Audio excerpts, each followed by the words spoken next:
Hi, you've reached the High Fashion Hotline. Hi, my family's going to a picnic, but our clothes are stained. That's quite a pickle. Ketchup, actually. We want to look amazing. Go to Old Navy. Old Navy? Yep, right now get up to 50% off all tees, all tanks, all shorts, and all dresses at Old Navy and OldNavy.com. All up to 50% off? Yes, get tees and tanks from $6 for adults, $5 for kids, and dresses start at $15 for women, $10 for girls. Hey, everyone. We're going to Old Navy. High Fashion, Old Navy. Valid 6/21 to 6/27. Excludes clearance jewelry, active, flat tees and tanks, licensed, and men's package tops. Blog Talk Radio.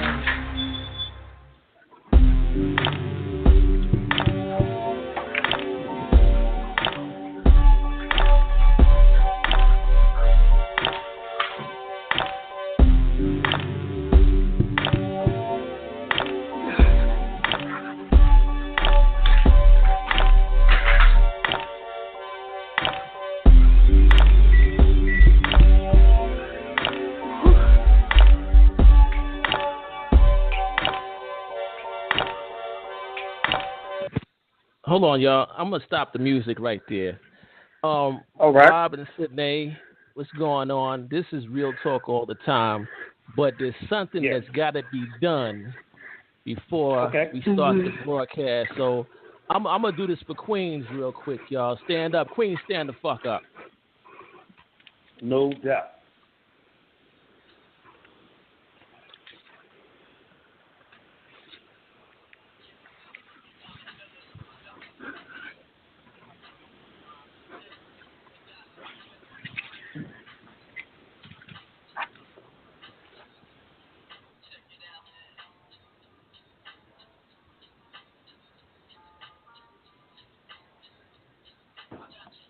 You gotta pump it up, son. You gotta pump it up.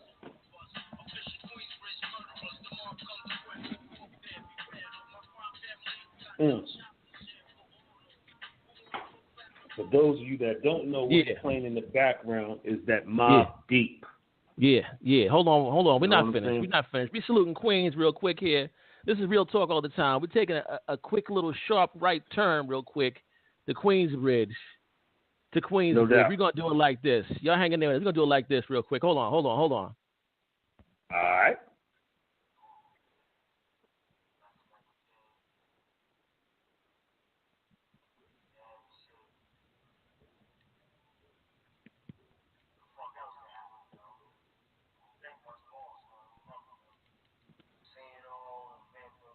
Queen, stand up.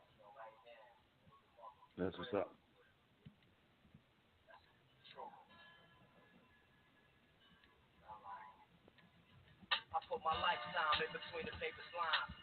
Yeah. Queen, stand up. No doubt.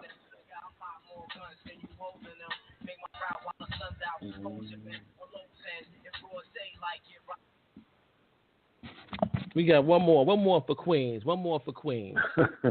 More for Queens. Yeah, one more time. Bring that back. No doubt.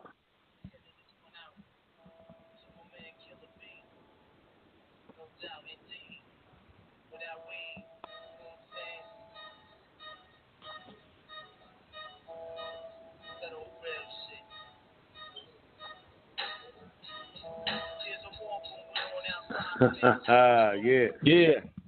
There's a war going on outside. No man is safe from. I just wanted to do it like that for Queens real quick, just to pay my homage.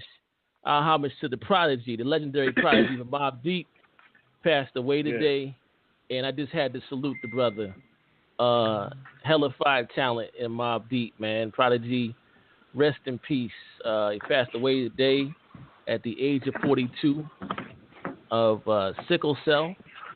So I just wanted to shout him out, man, and just give Queensbridge, Mobb Deep, man, a strong hit. These cats have done their thing in hip hop, and I just wanted to salute them cats, man. For real, another legend in the game has passed away too young and too soon. So I just wanted to salute and put that out there, But this is Tuesday, all right, and this is Real Talk all the time, 100% real. I'm Pilot Cinnamon Hurst. Unapologetic, Real Talk for real people with your host, myself, H.J. Morgan. We got Rob in the building, the lovely Sine. No What's doubt. going on, y'all? Peace out, peace, Yeah. peace, Hey, peace. What's happening, y'all? Yeah. My man. Absolutely. So tonight, man, the main topic is going to be turkey shoot, and I think those of you who follow the show already know what we're talking about. We're going to get into that at the top of the hour. We're also going to get into what grinds your gears tonight as well. So this is going to be a double show. So we also want you to call in and discuss whatever's on your mind, what bothers you, what gets on your nerves. We'll be talking about that as well tonight. So it's turkey shoot is the main topic, but we're going to throw some what grinds your gears in here as well. As those of you know, we're winding down the season. Our last broadcast will be next Tuesday, and then we're going to take a break for the summer and come back in September, the first Tuesday of September. But we're going to go ahead and enjoy some of this summer if we can with you. And boy, oh boy, it's going to be a hot one. That I can tell you. In so many ways, it's going to be a hot one. But before we get down with everything, I'm going to start with you, Rob, and then go to Sine. Anything that you want to share with us, Rob, man, in the world of entertainment, anything like that you feel you want to just shout out about, please do so, and I'll follow up with Sine and myself, and then we'll go ahead and keep it moving. No doubt. You already hit, hip hop lost a legend. You know what I'm saying? The man Prodigy. I tell you, those two cats, man. And when you talking about hip hop, in its essence, they came out of Queensbridge. And the bottom line is, when you talk about pure hip hop and what it's all about, and MCing and things like that, this cat brought it. You know what I'm saying? Right. Prodigy, once again, man, I had to reiterate what my man Jock Kemp said, mad love, and you're going to be missed in the world of hip-hop all day. You know what I'm saying? Yeah. It is what it is with that. You know what I'm saying? Absolutely, yeah. Then for those that are interested, people are on the fence with this one. It is what it is. I'm going to throw it out there. Shout out to Jay-Z and Beyonce, they had the twins. Mm-hmm. Right. And I guess there was a little turbulence. There you go. They had a boy and a girl. Nobody knows what the names are. It is what it is. I'm just trying to figure out, are they going to come up with some estranged names or whatever, personally. But I guess they had a little beef in the family because Beyonce's pops, man, had said some shit prematurely, put it out there saying that the babies are here and blah, blah, blah. Right. So I guess there was a little turbulence in the Carter Knowles family. You know what I'm saying? Yeah, so right. It is what it is. Neither here nor there, Right. And everything, man. Yeah, that's all I got, bro. So, Nate, what you got, baby girl? As far as entertainment, I don't have anything. My hands and my head and my heart has been full with so much other stuff, so I don't have anything for entertainment. What you got going on? Man? What's your heart about? My heart is about what's going on with our people and how we need to get it together and mobilize like ASAP. So that's where I'm at. Okay. All right. I'm ready. Right. That's what tonight's show. That's what it is. No doubt. Sine is on one. All right. I'm gonna go ahead and give Sine a strong here. Just because she's focused. And she said, look, fun and games. If I can reiterate right quick. Do you want some hardcore? Yes, I want more. That's right. Yeah, exactly. That's it. But hey, listen, I can appreciate that, and I totally understand it. I get it. I totally get it. I guess along the lines of entertainment, it's funny because right after our last week's broadcast, we had so many things pop off. No pun intended. Last week, Bill Cosby. Rob, I know we touched on this story since the first thing, since the first accusation since the first a couple of years ago. So he was not acquitted, but it came up mistrial in his case. And part of that, as I was reading up, there was a lot of just inconsistencies in the accuser's testimony. Yeah. Mm-hmm. True. For example, I mean, she had 75 more contacts with him after the initial whatever happened, either through physical contact or through text messaging, phone calls. She asked him for tickets to one of his shows for her parents and stuff like that. That's not indicative of somebody that has done something to you. First of all, if you do something to me like along those lines, not only do I not want to be around you, I don't want my parents around you, anybody else I know around you. Unless I got the goons, you're gonna have to come see him and shit. Right, unless I got the goons who I'm gonna have come see you if that indeed happens. So it's just Absolutely. a lot of inconsistency. So they couldn't come to a unanimous decision. Mutual agreement, unanimous decision on anything. So it came up to be a mistrial. So I just want to know what's your thoughts. Actually, I'm gonna start with Sine. What are your thoughts on that? And then Rob, what are your thoughts on that? Sine, what do you think about this Bill Cosby trial, mistrial? Well, of course, I expected them to say what they said, which is that they vow to retry him.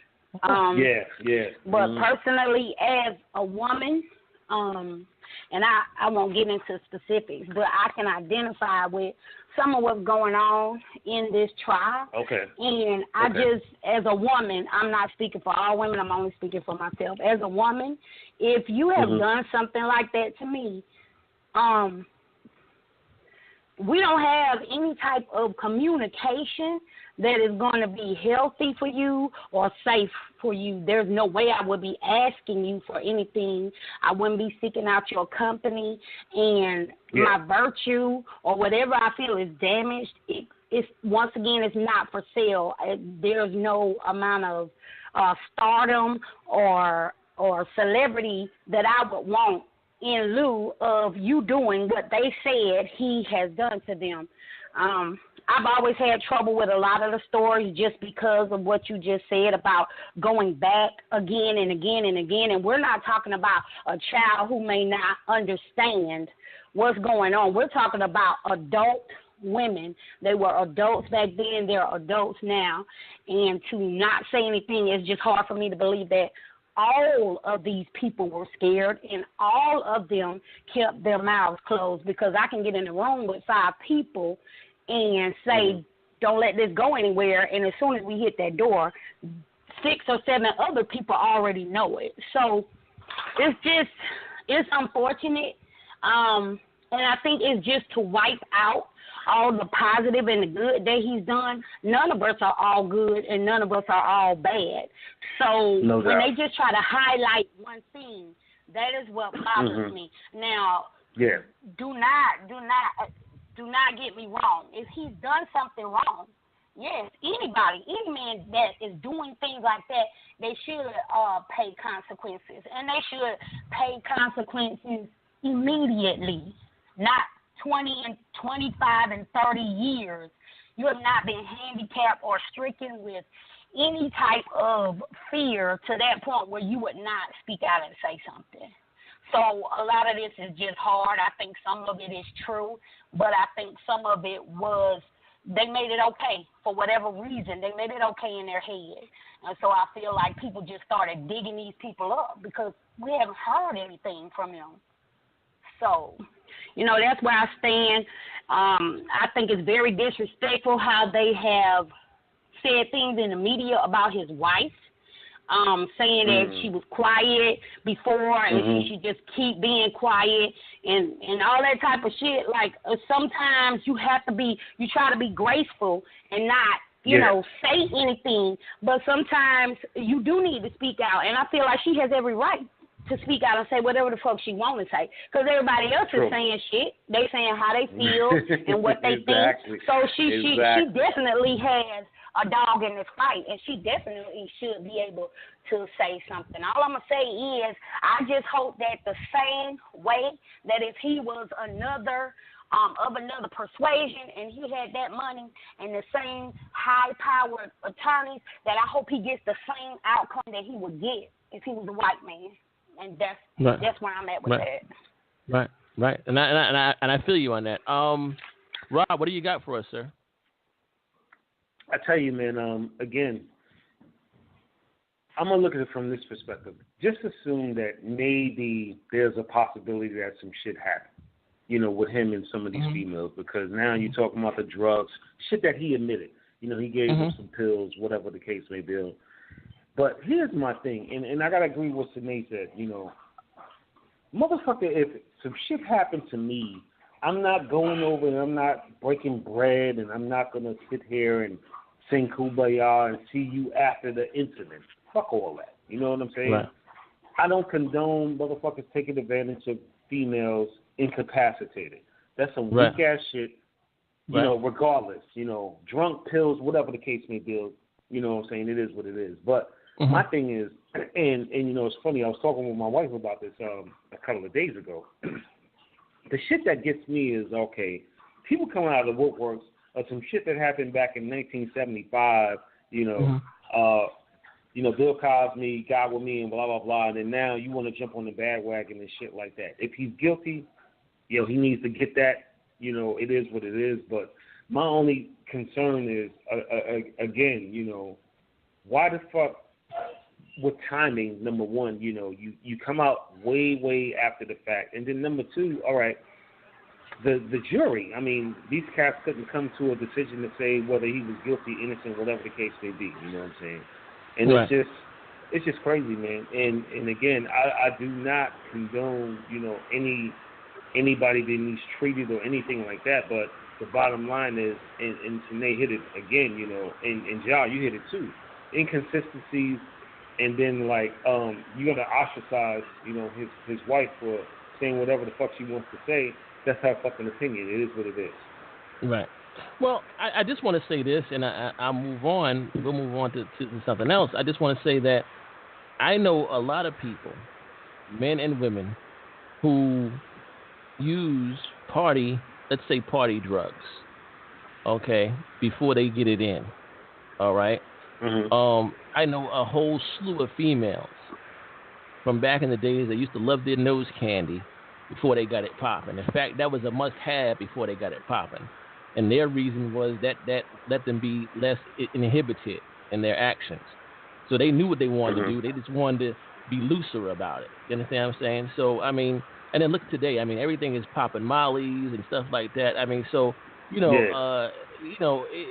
people do indulge in narcotics before they get it in, or even whatever it is that makes them feel good before they get it in. So this is not something from another planet or out of left field. I'm telling you, I've seen some shit. You know what I'm saying, in my days. Yeah. And you like, wow, okay. You know what I'm saying? And this is what happened. So I don't know. I mean, it could have been a situation like that.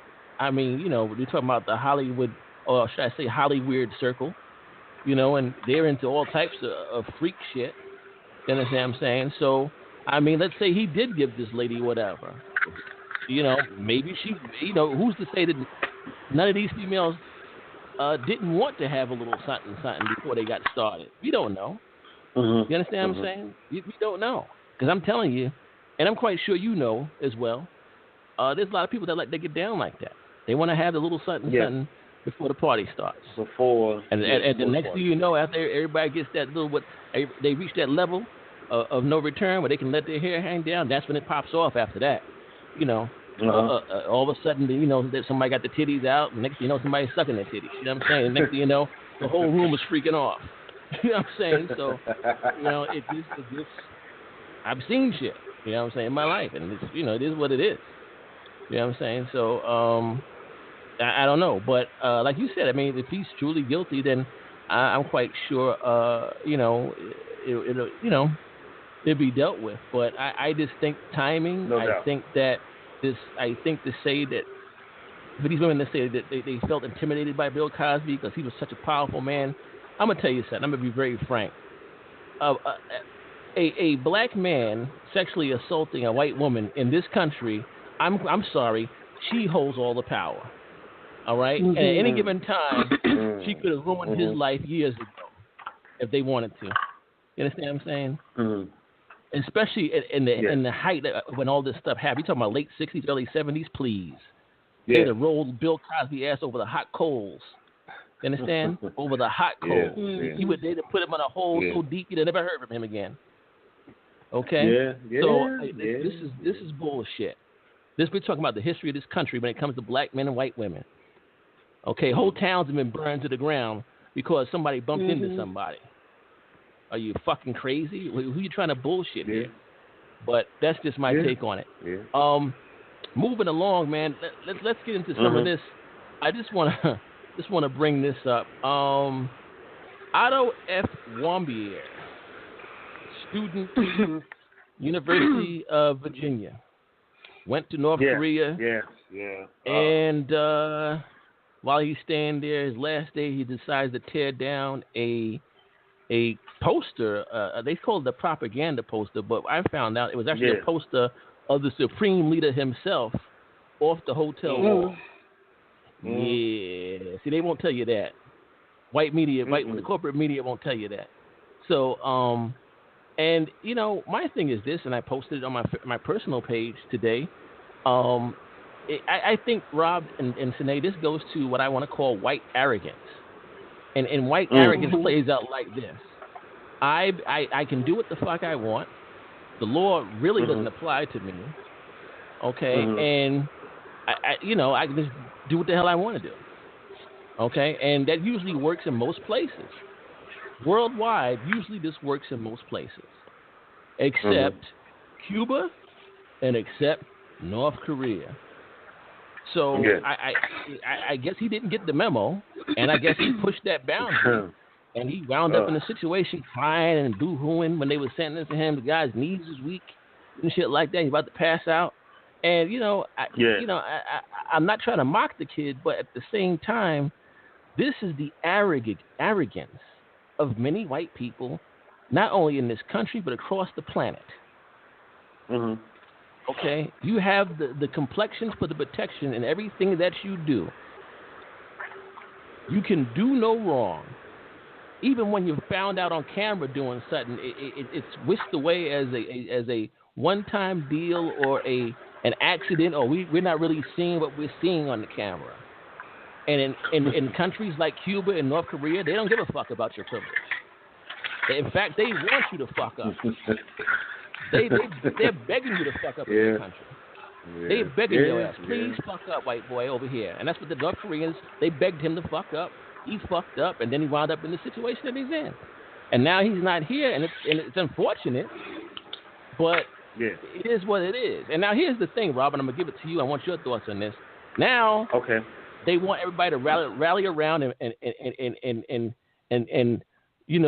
the cry be, we need to do something because this young white man was killed by the North Koreans.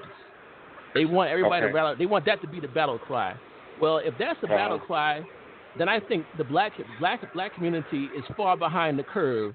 If one white boy dying means that America should go to war with another country, then I believe we should be tearing this motherfucker up and burning shit down all around you right now. Oh, boy, okay. I tell you, man. But what do you got to say, sir? Now, here's the thing, all right. For one, the Tangerine Man, I don't even want to say his fucking name, didn't even comment on none of that shit. No. Everybody was so worried over the weekend while this motherfucker was dying. He came back, and these motherfuckers tried to front and say that, he had botulism or some bullshit or whatever, but they said that this motherfucker's brain was fucked up. So they was over there fucking him up. Let's keep this shit 100. Oh, yeah. The Koreans was over there fucking this motherfucker up, and they came up with a fucking bullshit-ass excuse and shit. Putting in work.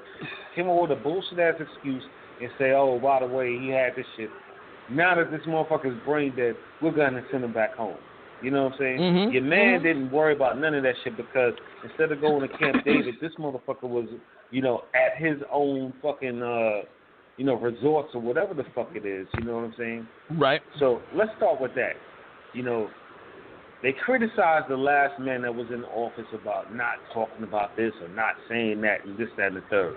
This motherfucker does not say shit about what the fuck is going on with dude. I guess he had a private conversation, then he fucking tweets that shit like, I had a private conversation or whatever the fuck. Man, get the fuck out of here. You know what I'm saying? The bottom line is, it's amazing how people will, well, again, the media, it just depends on how the media, put shit out there, for everybody to see and believe in. You put some shit out there saying this, that, and the third, and then now it's like the gospel. But you got motherfuckers dying every day. You got motherfuckers getting killed, raped, murdered, maimed, or whatever beheaded and burned here in the fucking States. Yeah, beheaded, burned. Shorty that just got killed by this fucking idiot here in Virginia.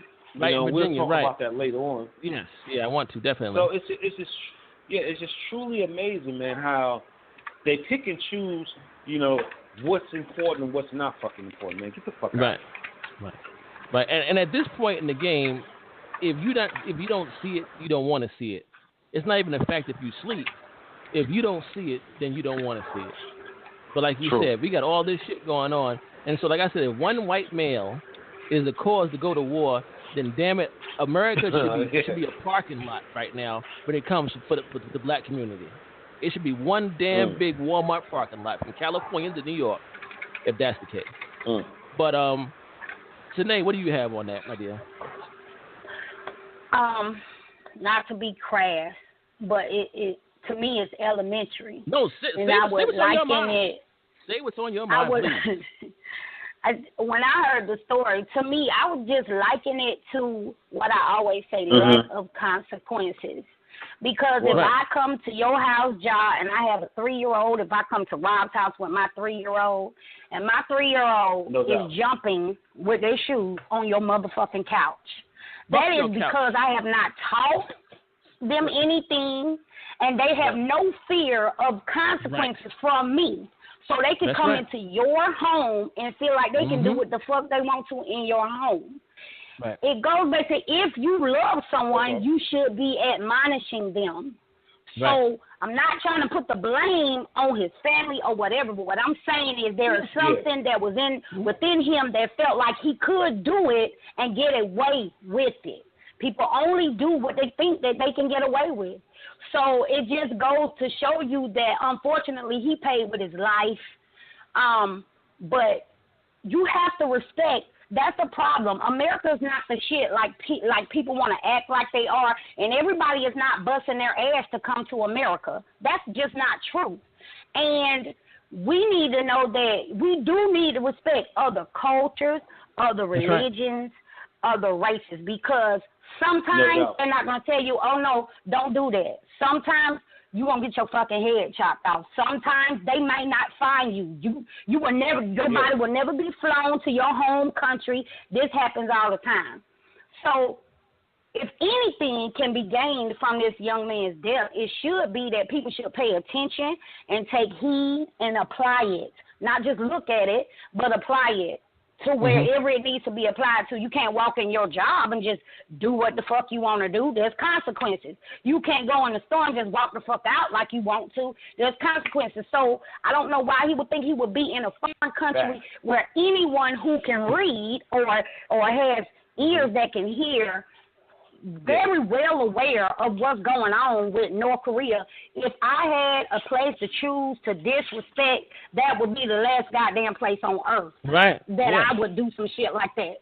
Let me tell you something. I'd be walking around in North Korea with my butthole clenched real tight. You understand? For real. So, all day long. Is it all right if I stand in this area? Or do I'll move over here, sir. I'll move over here. You understand what I'm saying? It would not. Let me tell you. See, Yeah, go ahead, Rob. No, go ahead, sir. Go ahead. Yeah, let me tell you something, man. And it's funny that you say that because, all right, being in the Navy, and I got to give a shout out to the USS Fitzgerald, and we'll get into that later on.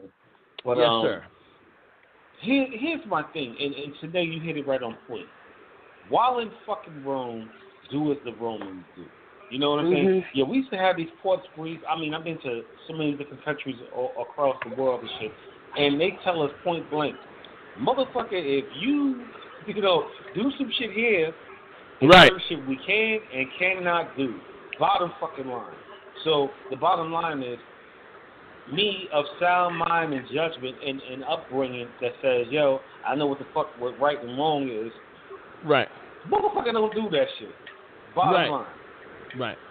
Exactly. Well, here's the thing, and Rob, I can caveat off that because being a Army guy myself. I mean, anytime you went someplace, right, you would get a briefing before you went, and then when you got in country, you listen. For those that don't know, your ass is at the airport. When you get off that C-130, they'll sit your ass down in a hangar if they don't have any other space for you, and they will give you the do's and do nots of that country. And I'm telling you right now, I've had them tell you, if this happens, we have to leave your ass here. Understand what I'm saying? If you do this, we have to leave you here. You understand what I'm saying? And people with good sense know this. You understand? But like I said, this is where white arrogance comes in. Now, you know what? I don't know, but if I was a betting man, that's not the first time this kid done vandalized something. It's not. It's not. Yeah. This came natural to him. He's been doing it all his life. He's been doing shit like that all his life. Otto has been fucking up a long time. Okay? And because of who he is, ain't everybody done turned a blind eye to it. Yeah. That's why, and he went over there, these slanted-eyed gooks. I could do what the fuck I want to in this country. I'm an American. I'm a goddamn white man. And they said, yeah, well, check this shit out. You understand what I'm saying? That's white arrogance. I'm sorry. A lot of people might not want to hear it, don't like it, but I'm telling you the truth. Because we deal with your asses every day. This is white arrogance. And you went to another country with your white arrogance / white privilege, and your ass ain't here no more. Understand? And it's unfortunate, and they say, and it's tragic. And you know what, Sinead? You were too nice because you know what? When they killed Tamir Rice, they blamed his parents. I blame Otto's parents. I blamed Otto's parents. Yeah. Had Otto gotten a spanking once in a while and he was a kid, he might know better. So I'm gonna go there, Sinead. I blame Otto's parents. If Tamir's Rice's parents are to blame for his death, and then fucking Otto's parents are to blame for his. I'm not taking the moral high ground no more. I'm playing the same game that corporate media plays when they want to run somebody through the mill who's black that has been killed unjustly. I'm doing the same shit they doing. I ain't got to take the moral high ground. Moving right along, there is there was an attack, man, in London where this guy, let me get his name, Darren Osborne, 48 years old, drove a van over 175 miles to London to run over Muslims. And that was his sole purpose. He killed, one man was dead, 10 others injured, but he came there specifically for that reason to run over and assault Muslims with his vehicle. It's heating up over there in London, and I'd have to say this.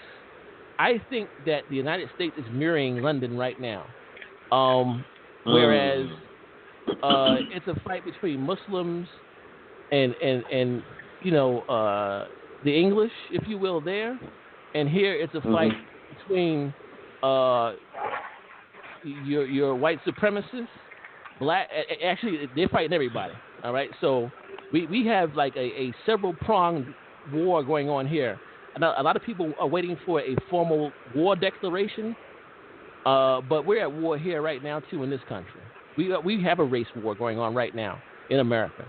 Actually, we've had it since the first Africans were brought here and changed. But a lot of people don't realize that and don't want to admit to it. But we're at war right now.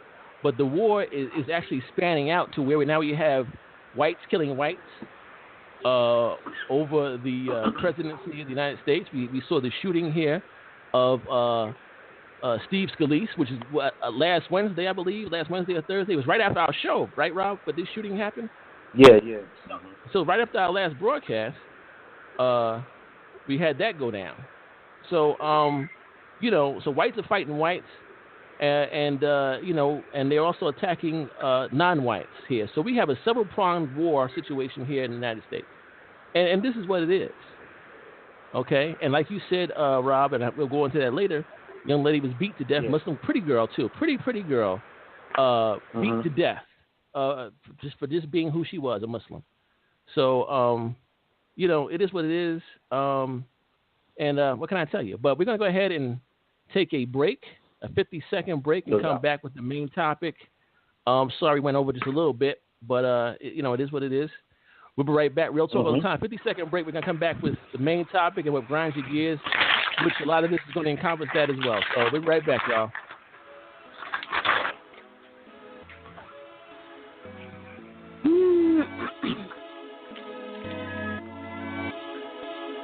Real Talk Radio.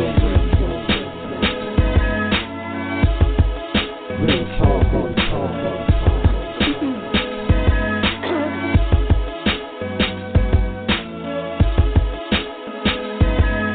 100% real. 100% real. 100% real.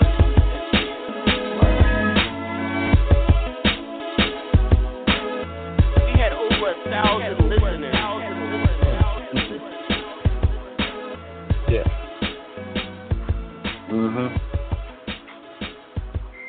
All right. Welcome back. Good night. Real talk all the time. 100% real, unrehearsed, unapologetic, real talk for real people. Press 1 to talk to us. I have a caller already in queue. I'm going to bring you in momentarily. The chat line is open and the phone line is open. The number is 657-383-0612. Press 1 to talk to us. 657-383-0612. Press 1 to talk to us. And the chat is also open. We'll take your questions, comments, and everything like that. Please be intelligent comments, and we'll read them out here on the air. Turkey shoot. Main topic. The Philando Castile verdict. The recent police beatings and or shootings. The question I had to pose, man, are black people in this country facing genocide? Is the law broken or working exactly how it's designed to work?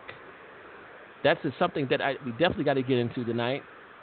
And I guess, how much longer are blacks going to sit on their hands while being killed? I have to ask that question too. So I'm going to go ahead and take this caller, and then we're going to go ahead and get into some of this, all right? 1539, you've been waiting patiently. You are live on Real Talk all the time. What's your name and you calling from? Hey, it's D. Craig from Mansfield, Texas. Hey, D. Craig. Welcome back to the show, sir. My man, D. Craig. Give me those. John J. Oh, yeah. Well, this topic really to grind my gears thing, just basically all the stuff you were saying. I mean, it's, I believe in, order, law and order, but I also feel the big problem is it's just not equally distributed. I mean, look at all the stuff Bill Cosby going through. But last I checked, some big, fat, triple-chin white dudes at Fox was doing this left and right. Not only did they not get prosecuted, them fools were giving golden parachutes. Right. They were giving them millions of dollars. Right. And they were screwing over white girls, and they still got away with it. They didn't. Nobody cared. Especially the auto guy, who gives 2 dead flies by that dude? Because you could throw that with the Benghazi thing. I mean, again, I'm a white man, it ain't gonna hurt me. Now it's gonna be 9/11 holiday, and you only got a couple of toy soldiers from Libya protecting you, and you're gonna stay there. I would have took vacation. They would have had to fire me. So that arrogance catches up with some people. But it does. Obviously, what we have to do, it seems that everybody say we got to organize. I say what we got to do is create the awareness more. We probably got to be more diligent with the cameras. I mean, I hate to say it, man, in 5 to 10 years, we may all have to wear a little body cams just to protect ourselves. If you go to YouTube and look at dash cams, man, the Russians got dash cams everywhere because of the crooked cops and insurance people. So nobody can lie. We may have to have little body cams on us or something just to protect us, because it's all these, like what happened to that lady in Seattle? She don't even weigh 100 pounds. You can't tell me. I know you guys in the military and Marines and Navy SEALs, you guys are capable of disarming a little 85-pound lady with a knife. and they empty Right. the clip on her in front of the kids. Right. So, Right. It's just not equally distributed. And I try to teach my kids how to, deal with certain things. Because these guys, they either acting scared or crazy. You just can't. You got to be on edge and be. I just got to stand still, let them sniff me up and down like a Rottweiler, and just pray they don't bite me. Because I just, there's a trust factor that's really being hurt by, maybe it could be a small percentage, but it's big enough to. This is just too much. My international friends see it. So when you got the people like Fox to act like what's happening now, people outside see this. Outside the United States, they see it. They saw the Obama thing and how they mistreated him, and now they see this. But I'll get off the mic and let you guys keep listening. Well, I appreciate those comments were right on time, and actually on time with what we're talking about tonight. Now I'm going to go ahead and I'm going to address the camera thing. I have a comment on that. But let me get that comment, and then we're flowing right into the Philando Castile verdict anyway. So I just want to get this comment out, and I want everybody's thoughts on this. Many years ago, and over the time we can think of, okay, we've always been told, okay, well, comply. Okay, we've talked about this on this show before. Okay. All right. So you have Philando Castile. He complied. He said, "Hey, sir, officer, I have a weapon." He wasn't belligerent with this man. If you watched, they finally released the tape, the dash cam police tape today. We saw the Facebook footage. Okay, we're seeing the police footage. And just before this show started, I'd watched CNN analysts speak about this. Philando Castile was not belligerent with this officer. He wasn't threatening with this officer. He spoke in a calm, even tone. Sir, I am armed legally. Okay? Seconds later, this man is shooting this man. Okay? So I know there's a lot of people out there that always want to tell black people, well, if you're obeying the law, then this thing won't happen to you. If you're compliant, then these things won't happen to you. You understand? So we have compliance covered here. Okay? Now, let's go with cameras. Okay? Back to what DK said. I remember many years ago when people just started making cell phone videos of incidents and stuff like that. The big thing was, well, now that we have these cell phones, we can record the police, and then maybe this can be used, and we can finally get some fair verdicts here. I remember that. I remember everybody talking about it because people started whipping out cameras and recording everything going on around them. Okay?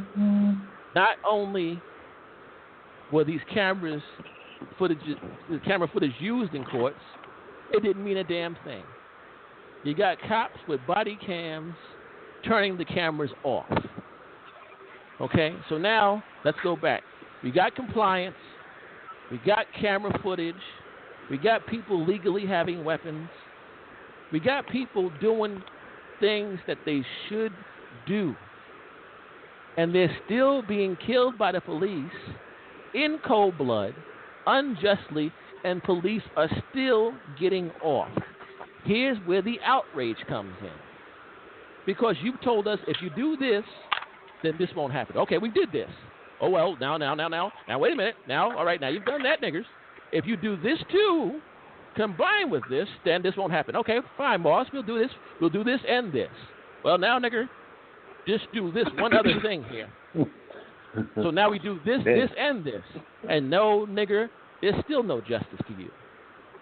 And I have black people that I get into constant arguments with on Facebook, Twitter, and other social media talking about if black people stop killing each other, then the cops will stop doing it. And you know what? If that's what you're really thinking, and don't get me wrong, I would like for black on, quote unquote, black on black violence to stop.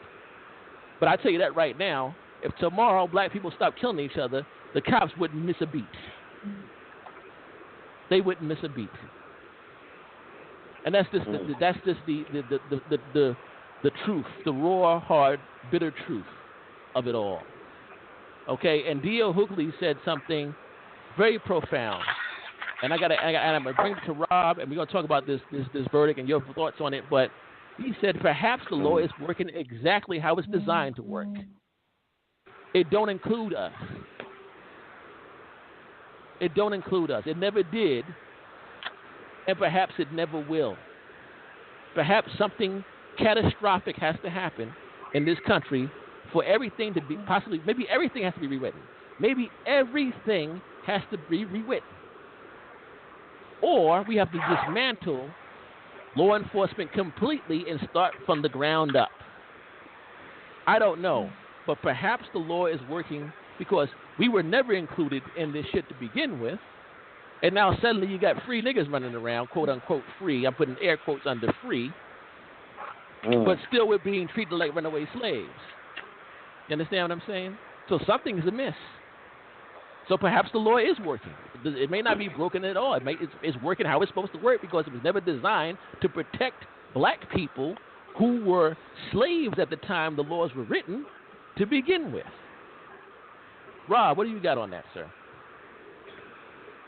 You know, I tell you, man, it's just mixed emotions, and unfortunately, in this particular case, you talk about video from the girlfriend, video from dash cams and things of that particular nature, and the bottom line is, unfortunately, there's a lot of misjustice that happens in this country, you know. And my thing is, again, you know, when we see these different things and people are in uproars and, you know, they protest and things like that, I mean, I'm not knocking it and I'm not saying that's right, wrong, or indifferent, but after the protest, what are the actions that people are doing to try to make, you know, things to go in a positive direction? We can sit here all day long. We can chant, we can protest, we can do all these different things, but here's the problem. But what is the solution? You know, a lot of people don't have a solution to what the problem is. Unfortunately, there's not enough of African Americans that's in a position to make a change, and I get that, and I definitely understand that. And I tell you, man, it's just unfortunate all the way across the board, bro. Okay, fair enough. And I want to get Sine next on that, but I think when we start realizing that the justice system does not work for us, I think we're running out of solutions because people are doing what they're supposed to do, quote unquote, air quotes, and still they're being killed. You had the young man killed.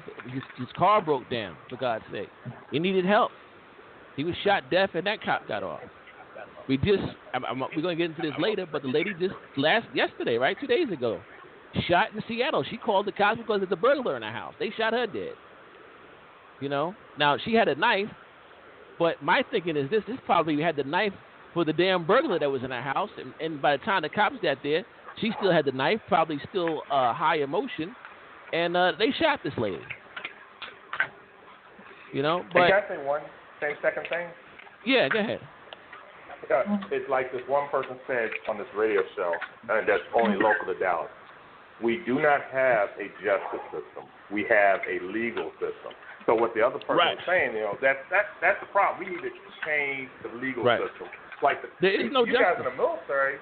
You guys in the military have been through a lot of dangerous stuff, and then you can have 3 people shooting at you, but if y'all shoot at the wrong time, they put y'all in Leavenworth.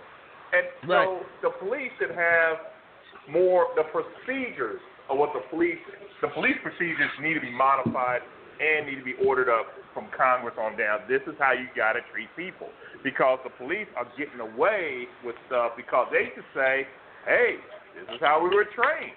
So legally, they right. They're not trained to shoot in the leg. They're trained to shoot in the chest until the other person stops moving. And I don't know. I like tasers, but if I got hit with 25,000 volts, I don't know if I can listen to you. Okay, sit on the ground. I'm busy getting zapped. I'll get off the mic. Well, and here's the thing with that. Like you said, we have a legal system, not a justice system, because legal don't mean right. Let's put that out there. Legal does not mean correct action. It just means that some piece of shit sitting somewhere said it's okay for you to do something. That's all that means. That's what legal means. Legal don't mean right action because, like I said before, a long time ago, slavery was legal. We all know that wasn't a correct action, right? And because exactly. a million people own slaves don't make a million people fucking right? So legal doesn't mean correct action. We need a justice system. Right now we have a just us system. We're the only ones getting fucked. So, I mean, it is what it is, but the anguish and the frustration is starting to reach a fever pitch here. And we're dealing with a dangerous, volatile situation. Sine, I'm gonna give it to you, sister. Your thoughts on this whole Philando Castile verdict, and you know, I mean, yeah, this guy, it's yours, baby. Mike is yours. Okay, first I want to touch on what you was talking about before about cameras and filming the police. I think it's important that you always film the police. If you see them doing some shit, or if you may not suspect that they're going to do something, I still feel like if you can, you should be filming the police. Sometimes in a fluke or whatever it is, it works on our behalf. I read a story actually yesterday about a man named Solomon Brooks. He was arrested last summer in Long Beach, and he was beaten up to the point that he had to be hospitalized. The police officer said that he was fighting back, although there were several eyewitnesses that refuted that. What the police did not know is that somebody was filming, and their story was totally different from what was on film, because this man was actually going to be facing some time for fighting these police officers. He was riding on his bike. He wasn't doing anything. They started beating him before he even got off the bike. They said that he was attacking them.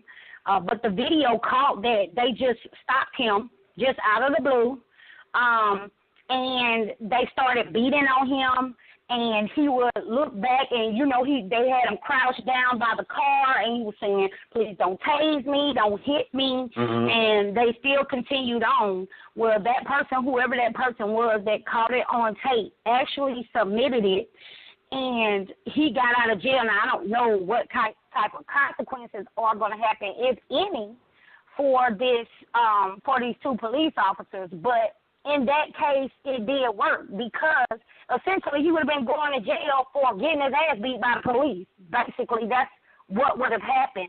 So he was just released this past Friday. He had been in jail since he had been released from the hospital since June of last year. So, you know, in that case, it did work, and it did help exonerate him, because even though he had eyewitnesses refuting what the police officer said, he was still incarcerated. So I do believe if you see something, you should be filming it. As far as the Philando Castile bullshit, fuckery, because I don't know any other word for it, I was not surprised. I did expect that. It just always bothers me when I hear about a jury that comes back and says we can't come to any type of conclusion. I'm not anonymously, or I got so much going on that I want to say, but unanimously. You good, baby? And this judge sent them back, and then all of a sudden, whoever was not convinced is convinced, and now he's not only acquitted, not only of the murder, but I just don't even understand how he was not found negligent and guilty of child endangerment. You shot in a car with a 4-year-old and a woman, so you just dismissed them too. So basically what you said is all three of y'all put together still add up to zero. And so the point that I want to make that was important to me about the aftermath of this verdict was that many times, and I don't know if I just identify with it more because I'm a black mother of a black son, but many times in these cases, you have people saying nothing or they want to forgive. And the only two mothers that I have ever seen keep it motherfucking real was Mike Brown's mama and Philando Castillo's mama. Right. She kept it real Valerie, because yeah. she Right. said exactly what I would have said. She reacted exactly the way I would have. I don't need to sugarcoat it. I don't need to worry about what I look like or my image. I'm not a celebrity or nothing. When I come out of that courtroom, I want people to know I'm fucking outraged. I feel disrespected because you took my child's life and you mean it's nothing. So when she went off that evening, when she went off the next day in her car, I uploaded those videos. I felt so connected to her, and it was about time that we not be, quote-unquote, polite. We not do the right thing, and that doesn't look. Fuck how it looks. It looks fucked up that I saw a tape where this man did not pull anything on this police officer, and he filed into that goddamn car 5 times. That looks fucked up to me. So people need to stop worrying about decorum and start worrying about what is going to continue to happen. It's just like she said. This shit is not going to stop. It's going to continue. Like, what are we going to do? But it just was refreshing to see a mother in the real. Like, you don't have to go home and then scream and vent to your family. No, put it out there in the street because your son died like a dog out in the street. So let's put it all out. Like, I just feel like if we're going to be open with it, let's just put it open all the way. Let's just be real on it. I don't need a preacher standing beside me, guiding me through a press conference. I'm an adult. I know how to speak, and I know how to say what I want to say. And I felt like she was honestly sharing how she felt, and rightfully so. And I probably would have went even harder. And I think it's bullshit that they went after Mike Brown's mama and said she was inciting a riot when all she was doing what any mother would do when your son is gone for no fucking reason. No reason at all. So I don't know if they have meetings and say, hey, save us some money, let's not even bring them back in, just shoot their ass right there on site. Because that's what happened. But anytime you see these 2 fugitives broke out of the fucking jail here in Georgia, made it all the way to Tennessee. Go ahead and talk about it. Not only did you, and then they did deplorable shit when they got out, and you're tying up old people and shit like that. And made the lady cook them dinner. And they made the lady cook them dinner. And they safe. And as a matter of fact, Shell, a friend of the show that always calls, and she told me about the video, which made me look up the video, and said that the judge was quite nice to them and said, well, we're going to figure out how we're going to transport you back, okay? Are you fucking kidding me?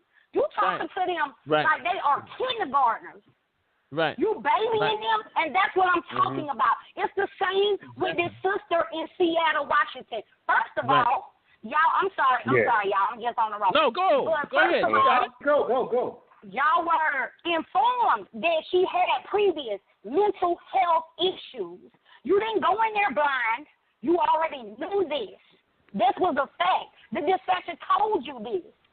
Yes, she was armed with a knife, but you knew. And not only that, I would say again, you have motherfuckers standing on top of buildings with Uzis and shit, and y'all will stand out there and negotiate and talk these motherfuckers down for 3 goddamn days, order them pizza and all types of bullshit, bring their mama to talk to them over the motherfucking air horn and shit. But this one small woman who does not have a gun that can fire at you quickly, it's a knife. You couldn't tase her. You couldn't tackle her. Even with taking the chance of hurting her, she will still be alive. Your first, even the audio tape, it says, you can hear her saying, I feel like somebody came in here and stole my kid's Xbox. The next thing you hear, like there's nothing. The next thing you hear is, get back, pop, pop, pop, pop, pop, they're shooting. Like that wasn't even, it was just like instant. It was no gradual working up to that. That is the first thing you do, and it goes back to one of the memes I put on my personal page the other day. As long as I'm black, you're going to see me as armed. Automatically. And that is the truth. Because even when I go into the store, a cashier that looks just like me will greet me differently than the person in front of me. If they are Asian, if they are a light-complected Latin person, if they are white, we react to each other. That's what I'm saying. That shit is so deep that we react to each other like that. That is the problem. Like, that is the root of it. So when people want to say, oh, so now you so radical, or, oh, you so militant, or, no, it's not that. But I'm a firm believer. I have been since I was a kid. If you hit me, I'm going to hit your ass back. I taught my kids that. I just want it to be equal. If I fuck up, then I got to take my consequences that I fucked up on. And I'm willing to do that. But when I'm right and you transgress against me, you should not be able to walk free. That's bullshit. That's bullshit. Me as a mother, I don't have a favorite child.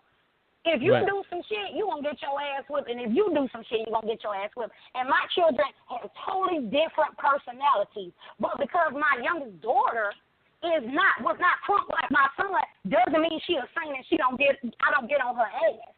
What I'm saying is, you want to lay it all out, let's be fair, let's be just with everybody. Right. That's exactly. All that's all I'm saying.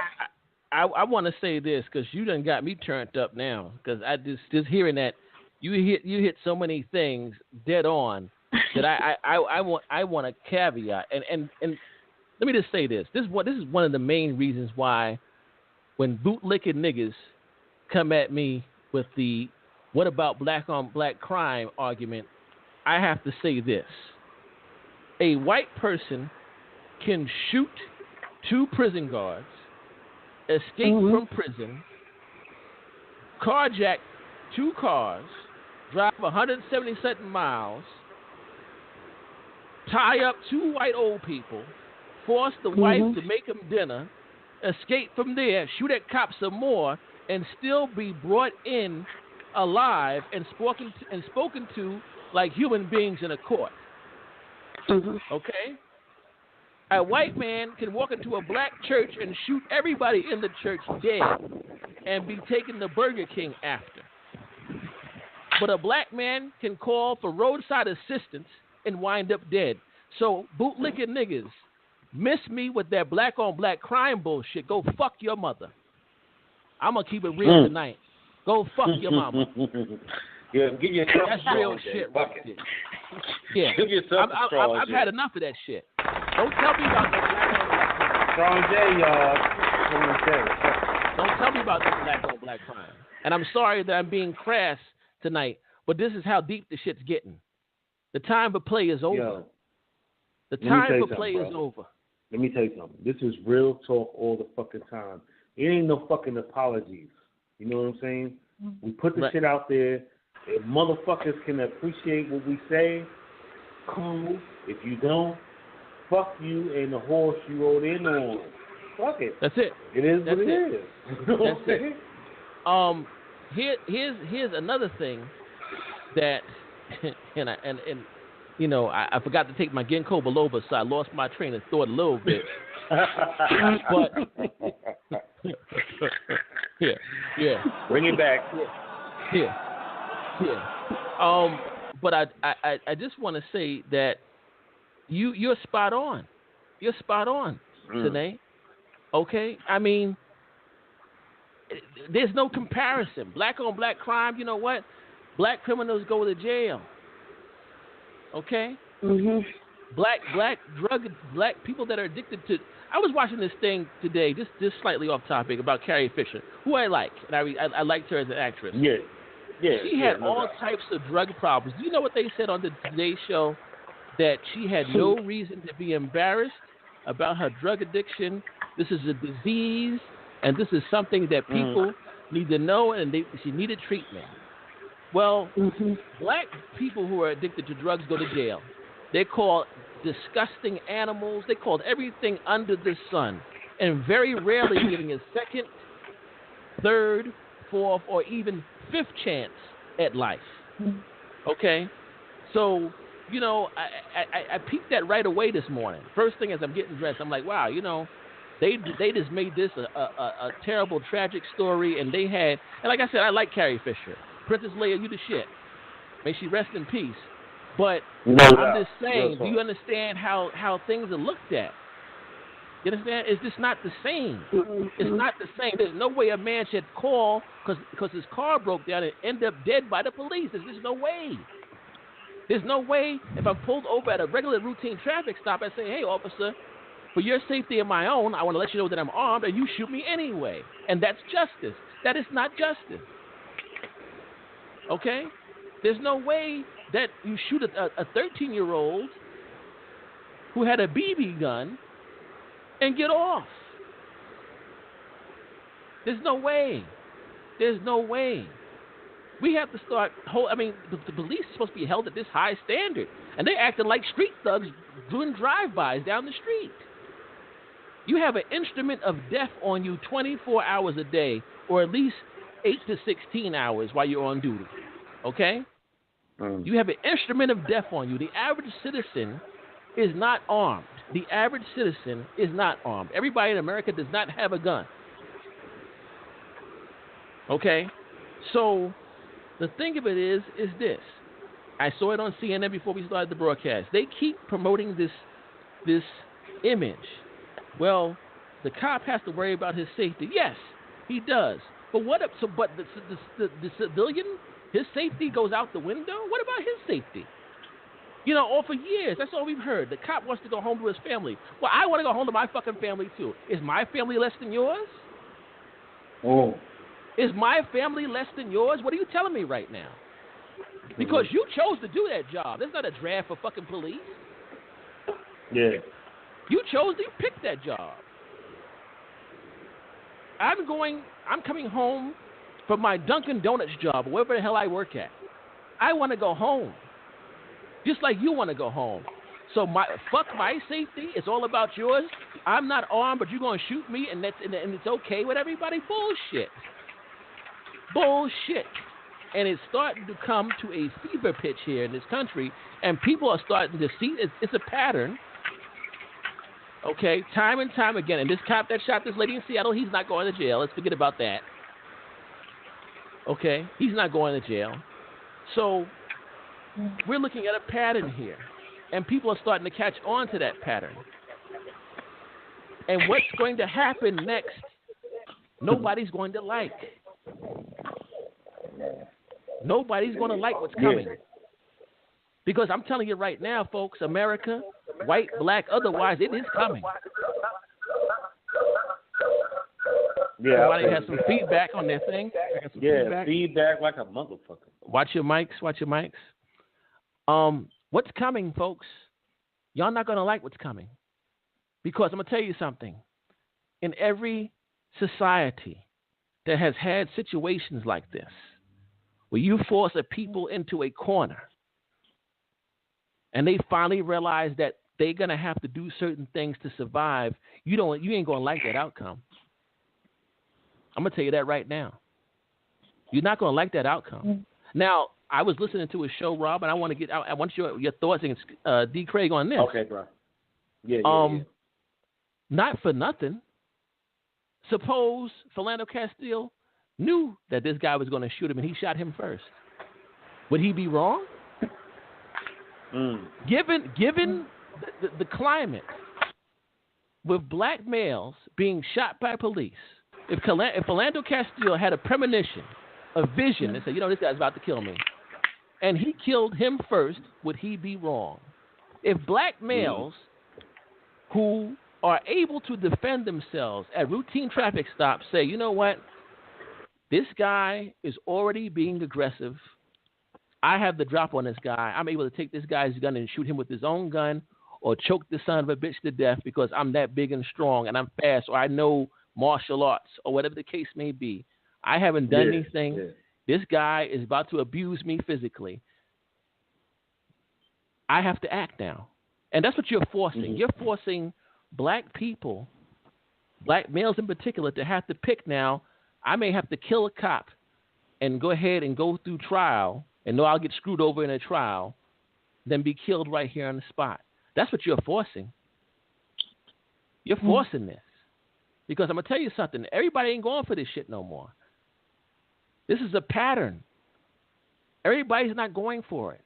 And what's happened, a lot of these people are, like not for nothing. Let's go back to Philando Castile. Maybe he hesitated. You know what? Do I kill this guy or do I do the right thing? How many black males could have killed a cop rather than be killed? Let's think about that for a minute. Let's think about that, Rob, D. Craig, Sine. How many black men may have been able to kill a cop rather than be killed? And they hesitated. We talk about, well, the cop hesitates, he can wind up dead. Well, you know what? Black men are hesitating, and we're winding up dead too. So now what? What do? We're at an impasse.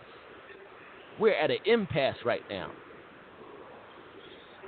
So should I expect as a black male that from now on every traffic stop I get into may end in my life being over with, and now I may have to act? I know cats right now that are like, you know what, if I get pulled over and I'm strapped, I'm just popping off. Fuck it. I'm going to die anyway. Is that what it is? It's coming to that. We don't want it, but it's coming to that. And they haven't done nothing wrong. But God damn it, if you're going to kill me, I'm going to go down swinging.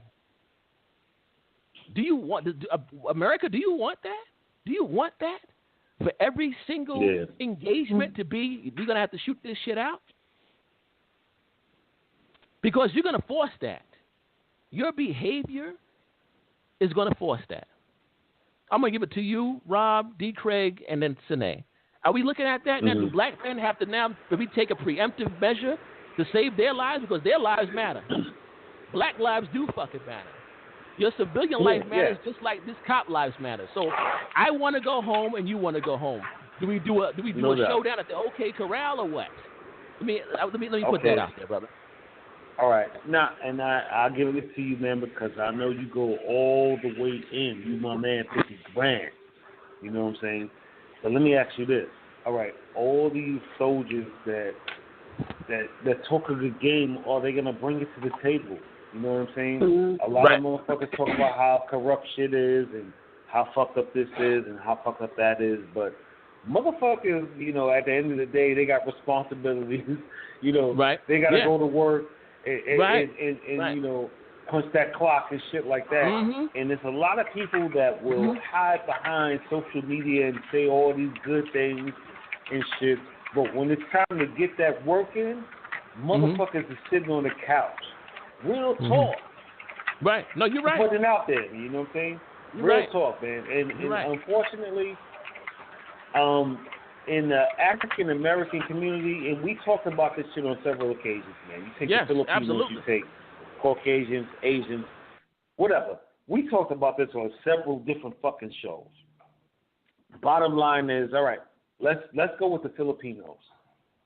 Bruh, I know this for a fact, firsthand. Motherfuckers will hold each other down.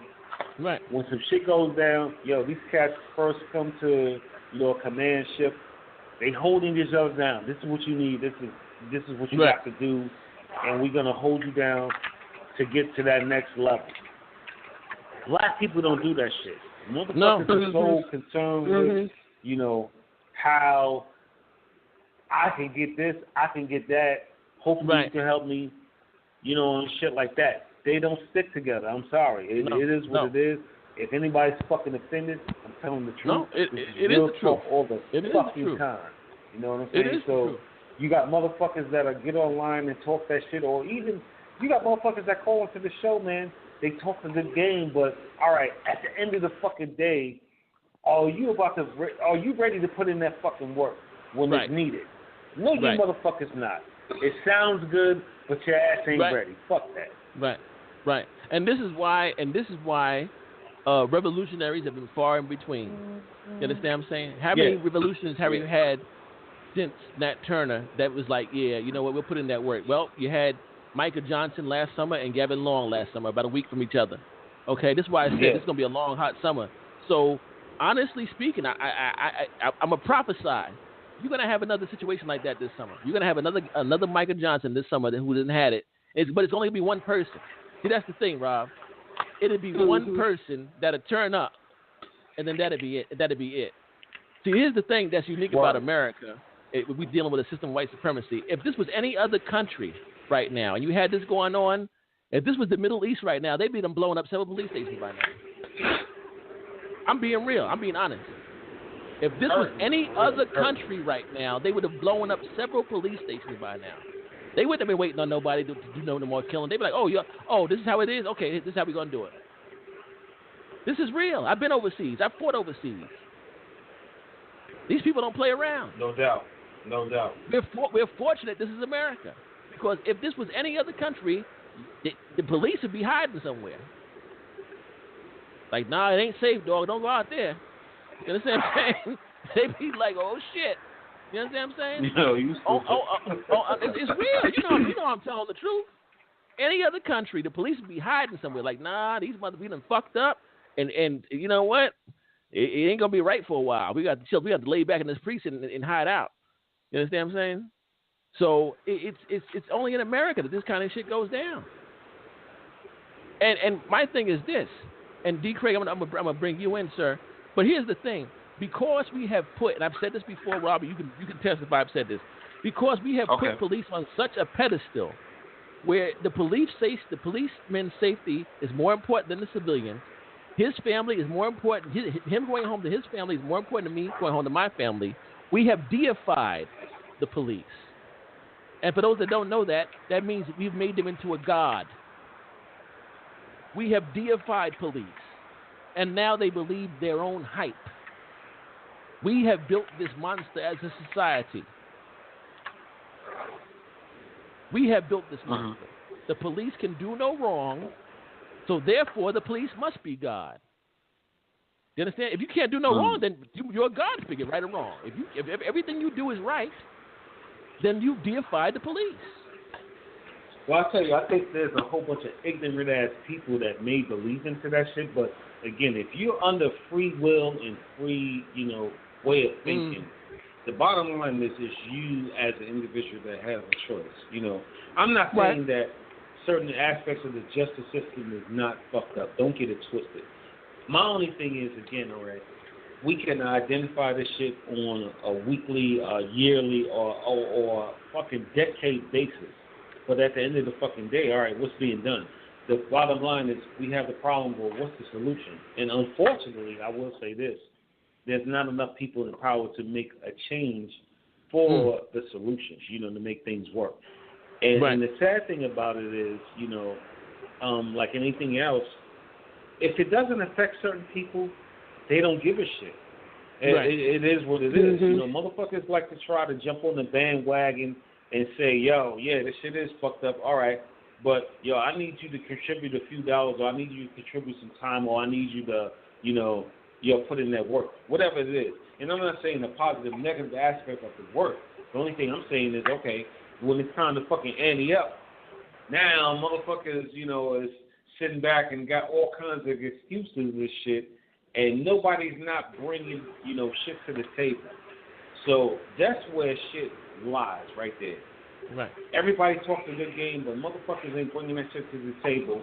And at the end of the day, it's like, okay, again, we could talk about camaraderie, we could talk about unity, we could talk about all these different aspects and shit. But if people don't believe in what the dream is and actually look at it and follow it all the way to fruition, it don't mean shit, for real. Right. D. Craig, I'm going to ask you this, sir, and then go to Sine. I'm giving you the reverse. Hold on 1 second. I'm giving you the reverse psychology. Police are saying they have a split second to make a decision. Okay? Now, we've given them that power. I am a civilian. I want to go home to my family. So now I have a split second decision to make, too. Do I let you abuse me and possibly kill me, or if I'm able to, do I take you the fuck up out of here first? I want to ask you that question straight up and down. Go ahead, sir. Well, for me, for a guy that never shot a gun in his life, I know, but he's gonna have to he'll have to green light on me. I'm just about to pray it don't happen. But I know there's other guys out there that would attack back. I mean, I know guys that would do that. Like you said, it's the mentality of that. I think one of the things that your man said about the money part is a pretty big thing too, and we just got to focus as a people on that. There's this one joke that goes, there's a beach years ago, they had a sign that said no colors allowed and no Jews allowed. The black folks protested. The Jews bought the beach. And so what we need to do is find a way to establish strong economic boundaries or economic blocks. Absolutely, I believe whereas that too. the government would be too scared to mess with us due to the fact that we could mess up the stock market. And that's basically what we probably got to do. It reminds me of that movie Trading Places with Eddie Murphy.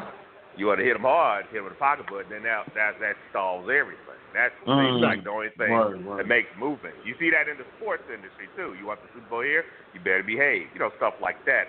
So the key is, I don't know the whole solution, but we need to stay out of debt and get some people that know how to organize financially and see what we can do with that. But I know it's not an easy solution, but I think that's part of it. That money thing is a big thing. Multi-pronged. That's what I was going to speak on. Yeah, Sinead, and I want you up next on that. You heard what I said, but I'll repeat it again. Police say that they have a split-second decision to make. They want to go home to their families. Well, we as citizens, we have every right to go home to our families as well. So should we be thinking, I may need to go ahead and do something if this cop acts a fool with me? What is your thoughts on that? First, I want to say in most, if not all of these situations, they were not in a situation where they needed to make a split-second decision. I do think that being a police officer is a very dangerous job, and it's even more dangerous to me in this climate, to be honest. And I understand where they're coming from, and if I was married to a policeman, I want him to come home too. I'm not refuting that they should be able to do their job and go home the same way they left. However, your job, you wake up every morning knowing it's a possibility that you're going to be in a violent situation. When I go to work, I don't necessarily take that as a job hazard. So my thing is this: we can do the clapback, but we need to broaden our clapback. And we need to, it goes back to what I said last week about being united. When all these people were during the civil rights movement, when they were getting arrested, there was a fund that immediately got their ass right back out. We don't have that. And even when, like, Jay-Z, he announced that he was going to be paying bail, the first thing I saw on Instagram was people talking shit about it. And it was black people talking shit about it. That is the problem that I'm talking about. He's saying something about the bail system being a part of separating our families, and he's trying to alleviate some of the at least financial pressure of families, and the first thing we say is he should have, could have, would have did this. That is the problem. So when we clap back, because everybody that get pulled over by the police and shoot back, that shit is not going to work. It's not going to work because they have more guns, they have more money, more capital. They're going to always top us. So we can't just be like, oh, I'll shoot this motherfucker in the face. Okay, even if you do that, you shot one cop. You didn't shoot the system. The problem is the system. So we have to dismantle that, and we can't just dismantle it by violence. We need to be able to dismantle it within their pockets. That's why I say the clapback needs to be broadened. We need to be doing things like what the Black Panther Party did. Fuck what you see on TV and how they want you to think the Black Panther Party was. But they don't talk about how they was instilling pride in children. They started with the young, how they was feeding them, how they was leaning on each other and not on the government for everything, for help with everything, and knowing your damn rights. And what we have a bunch of black people with guns, legally or not. But everybody ain't trained like no goddamn police officer. So it doesn't matter if I have a gun and I get pulled over. I can't match this police officer's skills. So even if I pull it out, even if I kill him, I still might not kill him, and he still may kill me. That's what I'm saying. Like, we have to be trained in all areas. We can't just say, okay, he's pulling me over, let me get ready. Like, it just can't be a showdown at the OK Corral every time we get pulled over. We got to think broader, and we got to do more than just that. It shouldn't be that. And I agree with you. I agree with you wholeheartedly, and I agree with D. Craig, and I agree with Rob. I believe that this thing needs to be a multi-pronged approach. I believe that this needs to be a multi-pronged approach. Now, here's the thing. I agree. We all know the history of Black Wall Street. Okay? Yeah, no The doubt. thing of it is, with the history of Black Wall Street, that they had the resources, but they didn't have sufficient a means of protection. Once you have now, and I'm talking about this ain't tomorrow, but let's say we start working towards having that type of financial power. Well, guess what?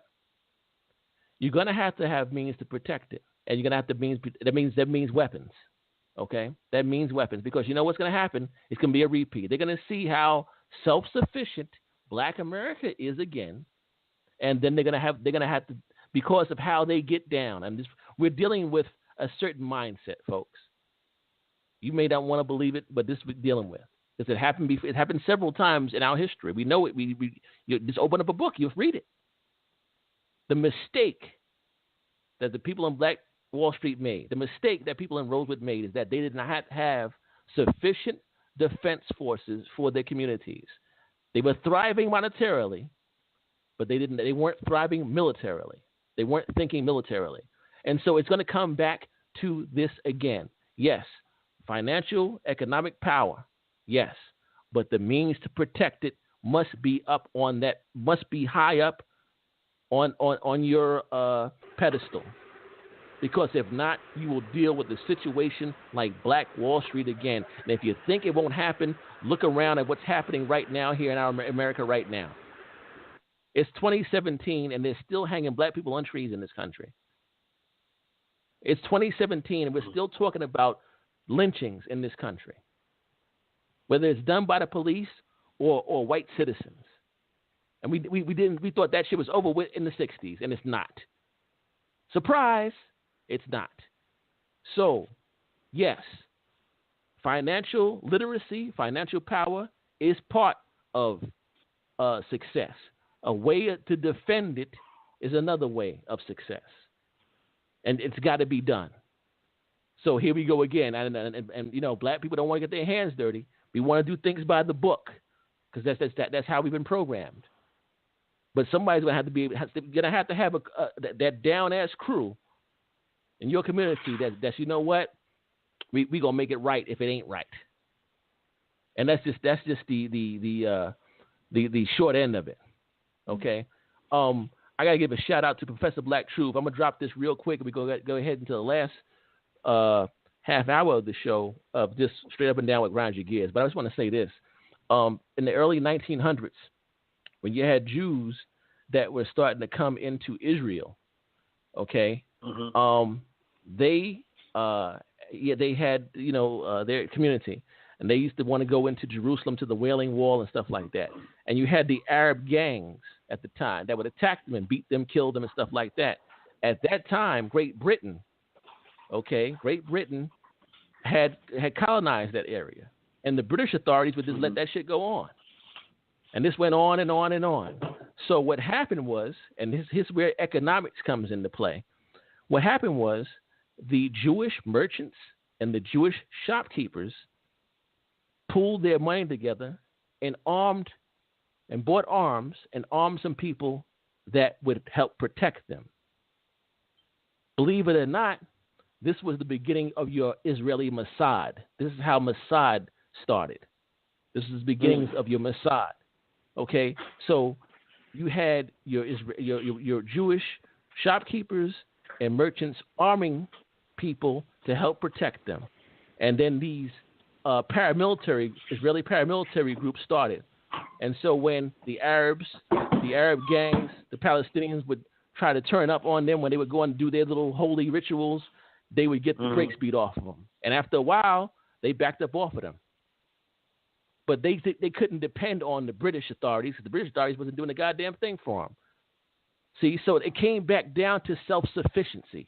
It came back down to somebody willing to put a cap in somebody's ass for the greater good. And apparently we ain't there yet. Apparently not enough black people have died unjustly yet. But this is what they did, and this is why till today, as much shit as we talk about Israel, they handle their business, and they don't give a fuck who don't like them. They play by their rules, and they don't give a fuck who don't like them. And black people are going to have to find a playbook to play out of that don't belong to America and the white supremacists who run this country. Because we've been playing by their rules, and it hasn't worked to this day. So, yes, financial importance, economics, okay, unity, and the ability and the will, the balls to defend yourself if need be. And we lack that shit. And to be frank, most of us are scared of white people. We just need to admit it. We're scared of white. We're scared to death of white people. We're scared to death of them. Most of us are scared to death. That's just the honest to God truth. You may not like me, whatever. I don't give a fuck. Most of us are scared. I got Clay Birch, man. Clay Birch, what's going on, sir? What's going on, brother? I just got into Atlantic City. I'm over here on my break, so I'm hanging out because I didn't want to miss the last show for the season. So I definitely wanted to chime on in, man. Mm-hmm.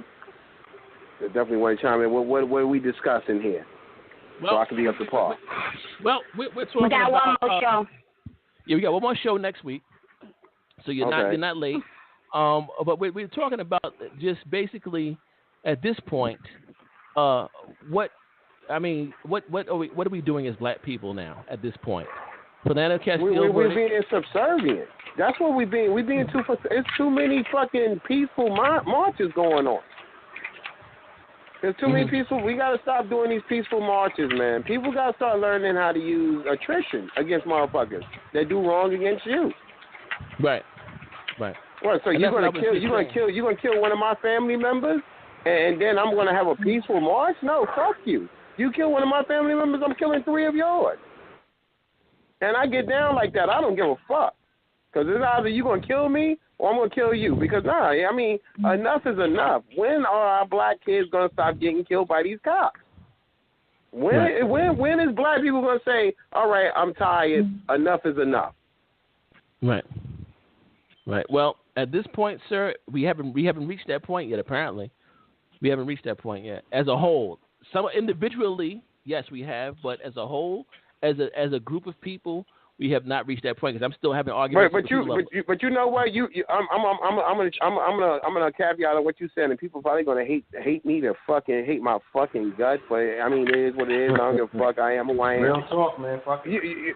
Motherfuckers are scared of white people because if you wasn't scared of white people, when motherfuckers got shot, when Amadou Diallo got shot, why you didn't go ride in they fucking neighborhood? When motherfucking Rodney King got beat, why you didn't go burn up they motherfucking neighborhood? You burned up your own shit? Right. You rob your own people, you rob your own poor people. Exactly. You robbing the stores. You robbing the store. You robbing and burning down the stores that you getting credit off of. They giving you the hookup, and you going to burn down this shit. When a white man then beat a black man or shot a black kid and killed him, you gonna go burn up their shit. But no, you can't go up to the white man because you too scared. Motherfuckers are scared. Yeah. But you want to commit crimes against your own, but you scared to commit crimes against the white man. But motherfuckers are cowards. Yeah, but this is the thing that it goes back to like now getting to the next segment of what grinds your gears. That's the shit that gets me. Okay, and John, you said something, and I'm gonna have to rebuttal on this. Oh, what up, Rob? The black. Yeah, what's going on, Joe? The black on black shit. You know, motherfuckers is quick to point to the white man and say how fucked up the white man is, but niggas will go out here and rob each other all fucking day long. Right. Kill each other all day long. That's the shit that fucks me up. I ain't talking about black people. I'm talking about the niggas. You know what I'm saying? So here we are. All right. Now, when we talk about that aspect of it, as far as along the lines of, okay, people say this shit about how, and it's fucked up. Don't get it twisted. I'm not trying to sugarcoat or soften shit up. There is a whole bunch of racist white people out there. It is. You know what I'm saying? Right. But now you got these motherfuckers out here that will fucking rob each other all fucking day long, think nothing of it, disrespect. There is no fucking foundation of the home anymore. These motherfuckers, will talk all kinds of crazy shit. So it's like, if they don't give a fuck about you, they don't give a fuck about nobody else. So how do we combat that? That's the shit that grinds my gears. Well, you know what? I feel you. And you know what? We are getting into the segment grind your gears, so we can start letting off now what pisses you off. But I'm going to tell you something, Rob. This is the thing. Here's how that was addressed in Haiti during the Haitian Revolution, and here's how it was addressed in the Denmark VC Rebellion, and here's how it was addressed in the Nat Turner Rebellion. Okay. These people who are hurting their own people in the neighborhood, we have to categorize them under coons. Okay? You got coons that support white supremacy, and you have coons that prey off their own people. They're still coons. Okay? So what happens is you deal with them. You understand? The people that don't want to get with the program in your own community, you deal with them. And I'm gonna leave that open ended. You do your own math. Let me tell you something that happened. Let me tell you something that happened to me the other day. I'm sorry about that. Go ahead. Let me tell you something that happened to me the other day, man. I was at Dunkin' Donuts now. This girl, she's standing up there looking at the fucking menu like it's Keita Lucas, right? White woman. And all of a sudden I was like, yo, because the dude sees me, I'm his regular. I told the dude, I said, yo, let me get my tea, milk, cream, and let me get my 2 glazed donuts. The girl said, yo, can't you see I'm over here ordering? I said, yo, you've been up here for like fucking 10 minutes. So this bitch is gonna have the nerve to say, oh, you need to know your place. I said, bitch, my fucking place gonna be upside your motherfucking head. Fuck you think you talking to, bitch? My place. Know your place. What the fuck is she mean? Yeah, white chick. I said, bitch, my place gonna be upside your motherfucking head. Yeah, I said, bitch, who the fuck you think you talking to? Now this bitch talking about, oh, I feel threatened. Oh, I feel threatened. Oh, you feel threatened now, right? What you should have said fuck is my place is behind. What you should have said was my place is behind you, hitting you from the back, Dawkins style, bitch. Hell yeah. How about that? Exactly. How about that? Yeah. Your place, bitch, is on your knees and shit with your mouth open. That's where your place is at. Fuck out of here. All right, what grinds your gears? Sinead, let's go. What's grinds your gears, sister? I wasn't ready. There's so much that grinds my gears. Let me see. What grinds my gears? What grinds my gears at work? Because work is often a source of stress for me. So what grinds my gears, and what I'm currently going through right now, is people that have a job that deals with my motherfucking money, and you act like you don't know what you're doing. And I'm going to be real specific about this because this is what's been grinding my gears for damn near 4 months now. I work for the state. The governor stood his tomato face ass up in January and said that people that do what I do were due for a raise, which of course I agree with. Yeah. Y'all sent a memo out and said the raise was going to be on my check starting March 1st. I have yet to see that. My job owes me upwards of over $1,000. That's just not to count mileage and all other type of shit that they owe me overtime. So what grinds my gears is the bitches that do payroll at my motherfucking job that can't seem to get my motherfucking money right. But if they were paying me more than what I should have got, they would have caught that shit quick. So that's what grinds my gears. Anybody fucking with my money, and you get paid to fuck with my money, so fuck with it the right way. So that's my thing. That's on the top of my goddamn list right now. Okay. All right. I like it. I like it. I like it. Hey, D. Craig, what grinds your... Oh, me? All right. Well, no, I give it to D. Craig. D. Craig, what grinds your gears, sir? What gets underneath your skin right about now? Oh, man. I guess what gets under my skin is... just the whole politics thing, the whole gridlock and I'll call it the wag the tail stuff, the wag the dog stuff.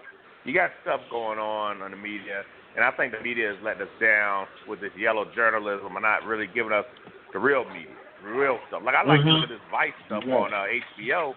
Vice, it seems like it's really giving me some news that we don't hear. And it's really getting on my nerves too much. I mean, I want to hear real stuff. Let me make the decision on how to respond. I don't want to hear. I don't care if it's Anderson Cooper or the guys on Fox. I don't want to see them frowning up or upset. No, just say the news and just let me make the decision. Well, see, unfortunately, D, what's happening is the media is bought out by all these conglomerates who will basically decide what the fuck you should be watching, what's good in their best interest, not your best interest. So your best thing is to watch Vice, BBC, Al Jazeera, which they try to get rid of Al Jazeera. But yeah, that's because them motherfuckers is in your face with this shit. They let you know what's going on. Mm-hmm. Well, you know what they need to do? Al Jazeera needs to change the name because that scares people when they hear that name. They should change it to Lemonade or something like that. Yeah. Real talk, brother. I like the name Al Jazeera because it scares white people. I like that name. It scares the shit out of them. Anything that scares white people, I like. Yeah, I keep it real. You know, sometimes I go into public places and on my phone I put the Muslim prayer call. Yeah, I just put that shit on my phone for no apparent reason. I'm not Muslim at all. I just put that shit. It scares the fuck out of white people. Allahu Akbar. That shit scares the fuck out of them. So I like that shit. Yeah, anything that scares them, I like. You know, I read my book sometimes in public places. That scares them too. Niggas that can read scare the fuck out of white people. Oh shit, this nigga has a book.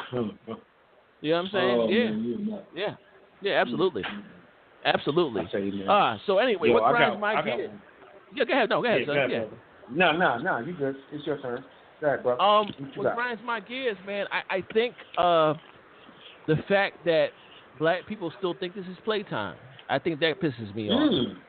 I think the fact that we're still doing the same thing we were doing last year, the year before that, and the year before that, and the year before that. We're still twerking. We're still yes.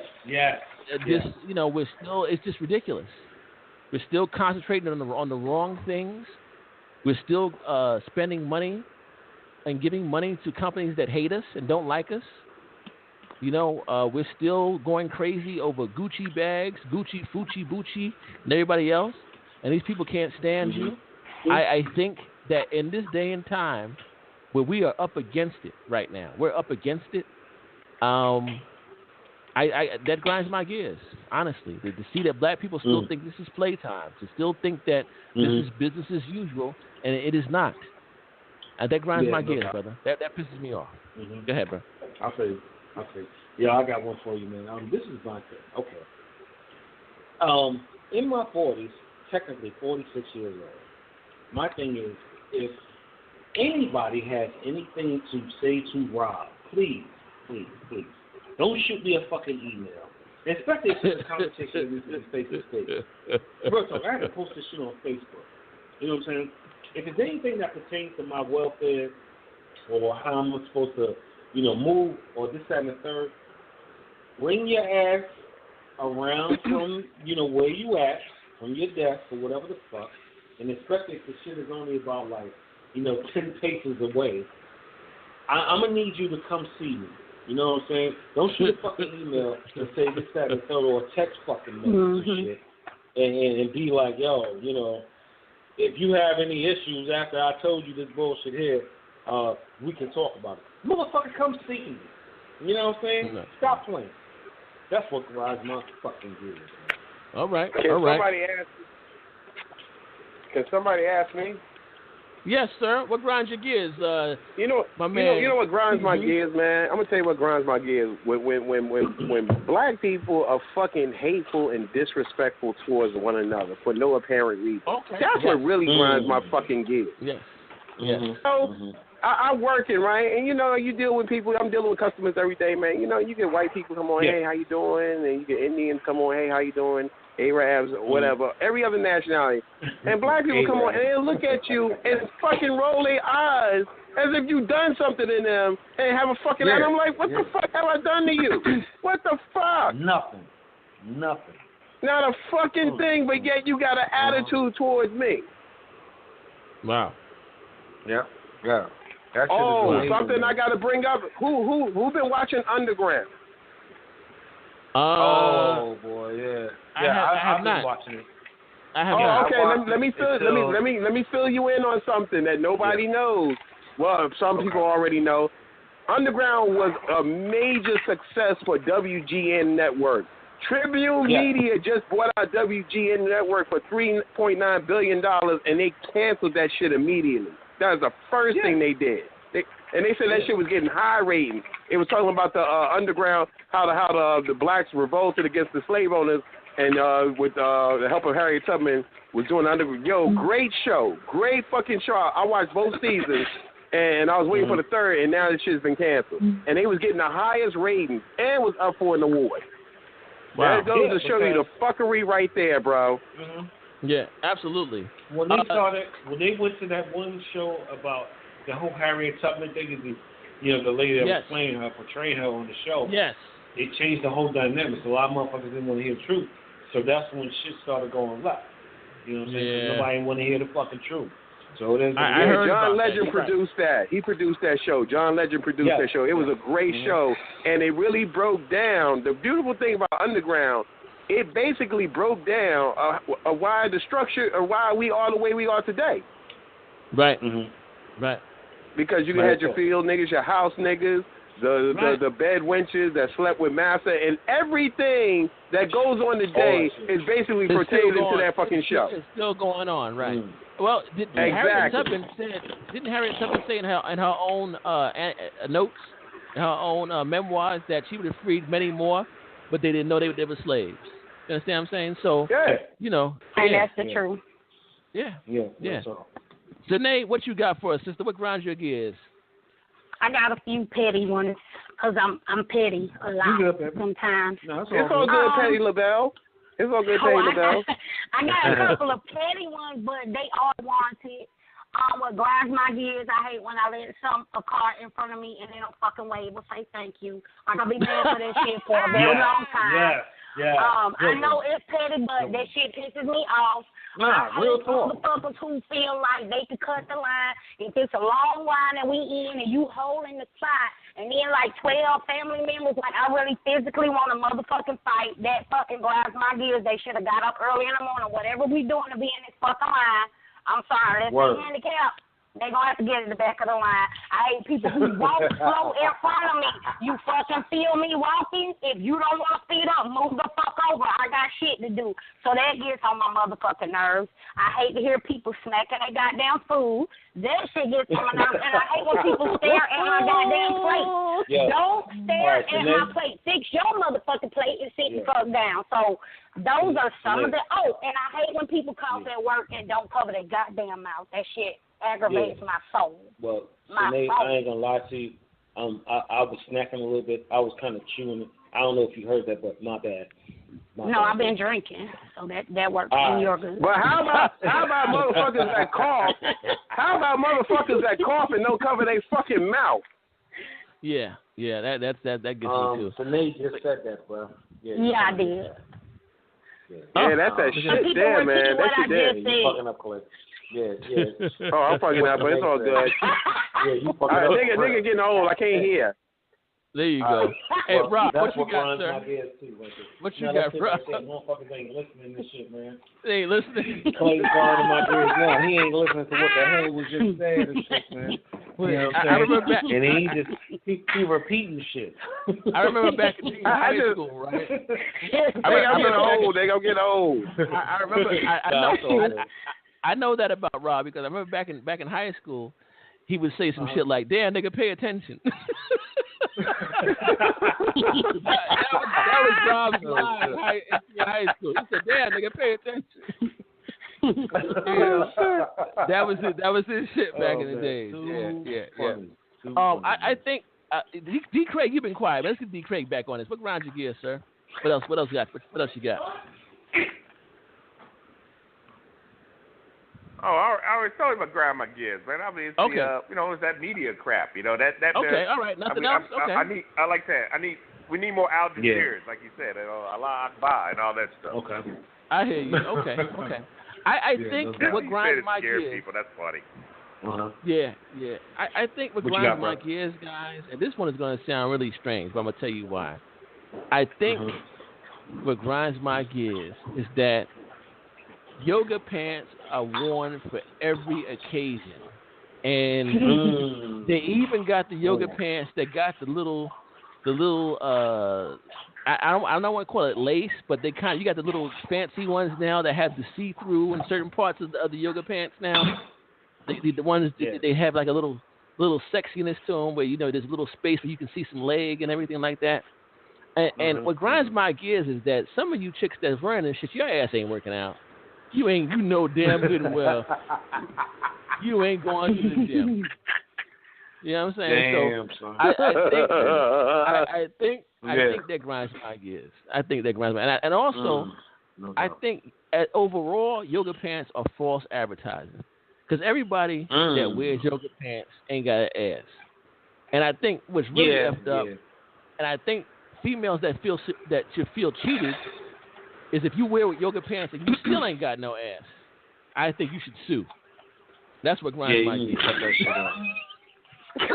Yeah, real talk. Fucked up. Real talk. No, but yo, I give it to you, man. You know what? I got one for you. Today. Here's my thing. If we family, friends, or whatever the case may be, we should be able to talk about any and everything. I don't give a fuck how much time has passed or whatever the case may be. Right. What grinds my gears is this. If me, the individual, let's just say, and John, let's just say for shits and giggles, I got beef with you. Whatever the fuck it is, I should be able to talk to you because you my brother. I know you for X amount of time and shit. Right. I shouldn't have to sit on it or sit on hands and shit if I'm feeling a certain type of way. Right. I need to put that shit out there and say, yo, this is the way it is, what the fuck it is. And if we tight like that, it shouldn't matter. Even if I felt a certain type of way or what type of answer you may give me, it is what the fuck it is, and then we move the fuck on. That shit grinds my fucking gears, man. Right. No, you're right. Stop playing. I'm with you on that one. You know what grinds my gears? I'm going to tell you what grinds my gears. Fucking pastors. Pastors grind my fucking gears. Uh-oh. Them motherfuckers with this. You can receive the Holy Ghost for $5.95 plus shipping and handling. Them motherfuckers, those motherfuckers and they tithes, that shit grinds my fucking gears. Yo, it's a pastor. I swear to my mother. My mother goes to a fucking church. The fucking pastor want to see everybody's fucking pay stuff. I was like, nah, fuck that. I told him, get the fuck out of the fucking church. Wow. So he know how much to charge inside. Wow. What kind of shit is that? Right. I'm like, nigga, you not still Rizzuto. This ain't the fucking money store, motherfucker. You know what I'm saying? Yo, that's grimy as shit. Wow. That shit grinds my fuck. Yeah, pastors. So pastors right now kind of are on my shit list, bro. Yeah, they really grind my fuck. Matter of fact, they make my asshole itch. That's serious. God damn. Make your asshole itch. Yeah. I tell you, man, that shit is crazy. Yo, I got one for y'all, man. This is truly amazing. All right, what grinds my gears once again. All right, let's just say you're a person that's dedicated to the job, and you're doing what you're supposed to do and shit. And then now, like what Sine said, similar, earlier. This is the shit that kills me. Now you go through some type of inspection or whatever the case may be. You knock the shit out the park and shit, but motherfuckers hit you with the Hancock good job. And ain't no kind of other accolades and shit. You know what I'm saying? It ain't no kind of rewards and shit. But then you got other motherfuckers that do like a tenth, maybe even a fifth of what you did, but they getting recognized with all kinds of awards and accommodations and shit like that. You know what I'm saying? And then you looking at me like, yo, I need you to do more. Fuck out of here. You know what I'm saying? That's fucking good. Wow, yeah, that shit there. My motherfucking gears. Yeah, that shit there make a nigga mad. Yeah, what grinds my gears is misspelled signs. That shit grinds my gears. Your fucking signs should be spelled correctly. And I hate when people and I hate when people mispronounce my name when I just told you how to pronounce my fucking name. That grinds my gears. Really. And if you misspell it and I just sent you an email with my name spelled correctly, that grinds my motherfucking gears. Dumb parents. Dumb parents grind my fucking gears. Stupid parents. I saw a lady the other day on a fucking turnpike with a 2-year-old baby in the front seat. The baby just had a fucking seatbelt on. No car seat, no nothing. I was like, what the fuck? Wow. I said, man, I said, why is your baby in a fucking seatbelt? She's like, oh, no, English. I said, bitch, if you don't get that baby in a fucking car seat, I'm going to have your ass deported. I swear to God. Fuck you. Dumb fucking parents, bro. Oh, wow. That shit grind my gears. You right. Can I say this? Another thing that grinds my gears is when you have organic and gluten-free fanatics that don't have any medical justification. You just, every time we talk about going to lunch or something, it's got to be organic or gluten-free. That shit gets on my nerves, too. You've been eating this shit for 30 years now. All of a sudden, you can't eat the shit. Bullshit. Mm-hmm. Oh, yo. Yeah. I feel you. I got one for y'all, man. I got a a chick like that. Chick was like, I'm going to use the Scooby-Doo shit. The meddling kids. Your fucking kids that don't appreciate the shit that you do for them, and then these motherfuckers doing some other shit. Yeah. Yeah, no, real talk. I'm going in. Fuck it. It's real talk all the time. Yeah. One of my children that don't appreciate shit, you get your ass whooped, and then you want to be on some bullshit. That's the shit that grinds my gears, where you can say disrespectful shit. Wow. Yeah. You can say fuck your family and be on some like, yo, yeah, it is what it is. I'm better off until, some shit happens. Motherfucker, you'll need me before I need you. That's listen, that's when, Rob, that's when you kick the old, you down with the music, so you can just go ahead and do a little sample of, if you think you're lonely now, wait until the night. You know what I'm saying? Word. Word. Yo, Rob, even better one. They call it the vapors. They call it vapors like a motherfucker. Both of them shit. That's it. Remix from both of them. Yeah, man. Do you think you're lonely now? Nah, but, these kids got a false sense of self-entitlement now these days. Now these kids don't give a fuck. They all fucked up. They disrespectful as fuck. Yeah, they do. Yeah. Mm-hmm. I tell you what. You know what grinds my gears? Mumble rap. What the fuck? What the fuck is that? What is that? Boy, yeah, that's what's mumbling? Give yourself a strong mumbling to the beat. Yeah, what's that about, dog? Like I can't. Yeah. They call it trap music. You trapped, all right, motherfucker. You trapped in the second grade. You know what I'm saying? Trapped in the closet of some bullshit bitch asses. Yeah, bullshit bitch asses. That's where you trapped in. Get the fuck out of here. It did it. You know what I'm saying? I can't. I'm telling you, man. I have two on behalf of Shelly. She just texted me. She listening to the show. Yeah. All right. What grinds her gears? What grinds her gears? Well, three things. What grinds her gears is when people say, "Oh, it only costs such and such and such." Like, what the fuck are you talking about? You don't know how much money I have. Number two, what grinds her gears is when people are on a goddamn train and instead of putting your earbuds in, you're listening to the music like you got a goddamn boom box. Everybody does not want to hear that. And it was one more that Shelly said. Look. Now, what grinds my gears is gangster rappers that's wearing capris and dresses. Oh, I got it. Fuck them niggas. Yeah, you're right, Clark. You're right. Go ahead, what else she said grinds her gears is when you have a dog and you say, that dog don't bite. The dog doesn't bite you. You can't guarantee me that the dog won't bite me. And I agree with that. You said dogs don't bite. Well, how does it eat? Like all dogs bite. As a dude, now, you know what as a dude that is I was definitely gonna say afraid. one more thing that grinds my gears is when a person goes to a fast food restaurant and takes 20 minutes to order a fucking basic meal. I'm like, bitch, this ain't beefsteak Charlie's. Get the fucking food. It's fast food, bitch.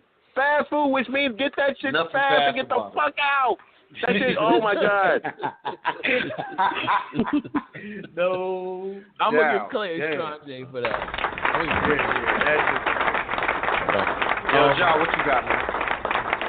Yeah, I think another one that gets me is loud ass vehicles that like you hear a loud ass motorcycle and he ain't moving fast. He ain't going but like 2 miles an hour.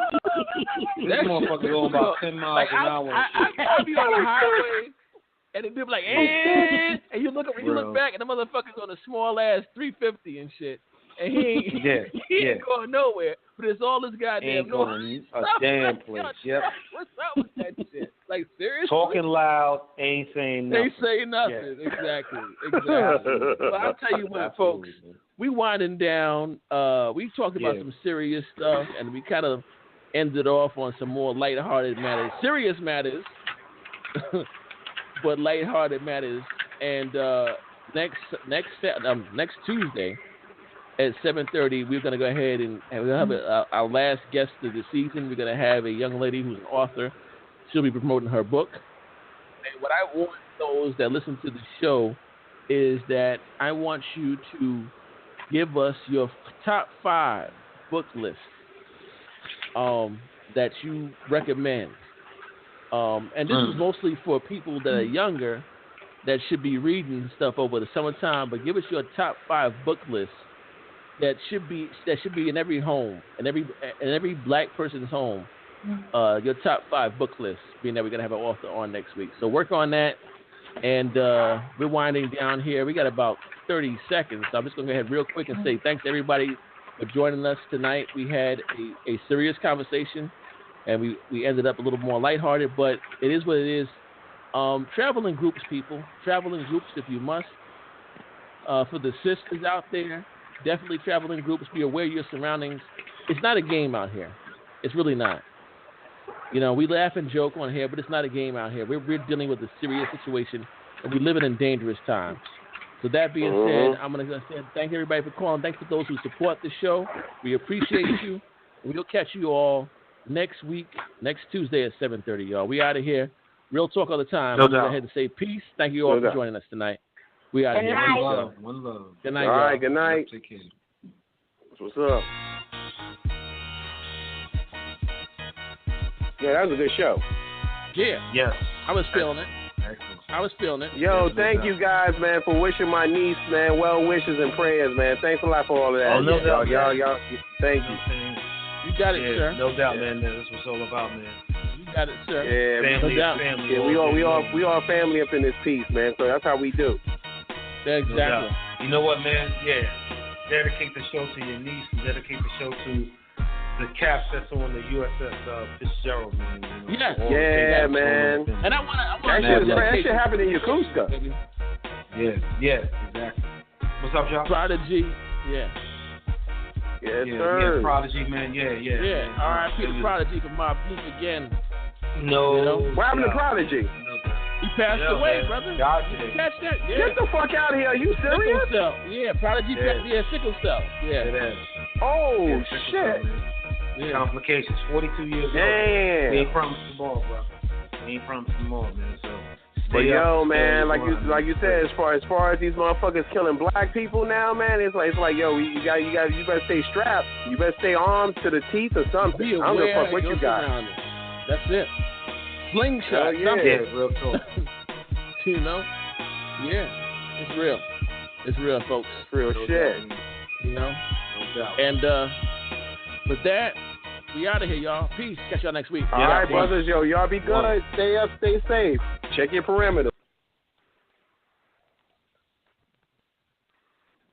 Staples knows that when the leave-behinds for your sales call get left behind at your office, it's time. When you need to print 30 pages and you're 300 miles from the office, it's time. And when the intern packed the Harrington file, not the Farrington file. Oh, my bad. It's definitely time. And it's times like these when you can count on Staples. Access your files from email, the cloud, or USB, and then print, copy, fax, or scan them, and get back to business fast. Visit your nearby Staples. It's pro time. Hi, you've reached the High Fashion Hotline. Hi, my family's going to a picnic, but our clothes are stained. That's quite a pickle. Ketchup, actually. We want to look amazing. Go to Old Navy. Old Navy? Yep, right now get up to 50% off all tees, all tanks, all shorts, and all dresses at Old Navy and OldNavy.com. All up to 50% off? Yes, get tees and tanks from $6 for adults, $5 for kids, and dresses start at $15 for women, $10 for girls. Hey, everyone. We're going Old Navy. High Fashion, Old Navy. Valid 6/21 to 6/27. Excludes clearance jewelry, active, flat tees and tanks, licensed, and men's package tops.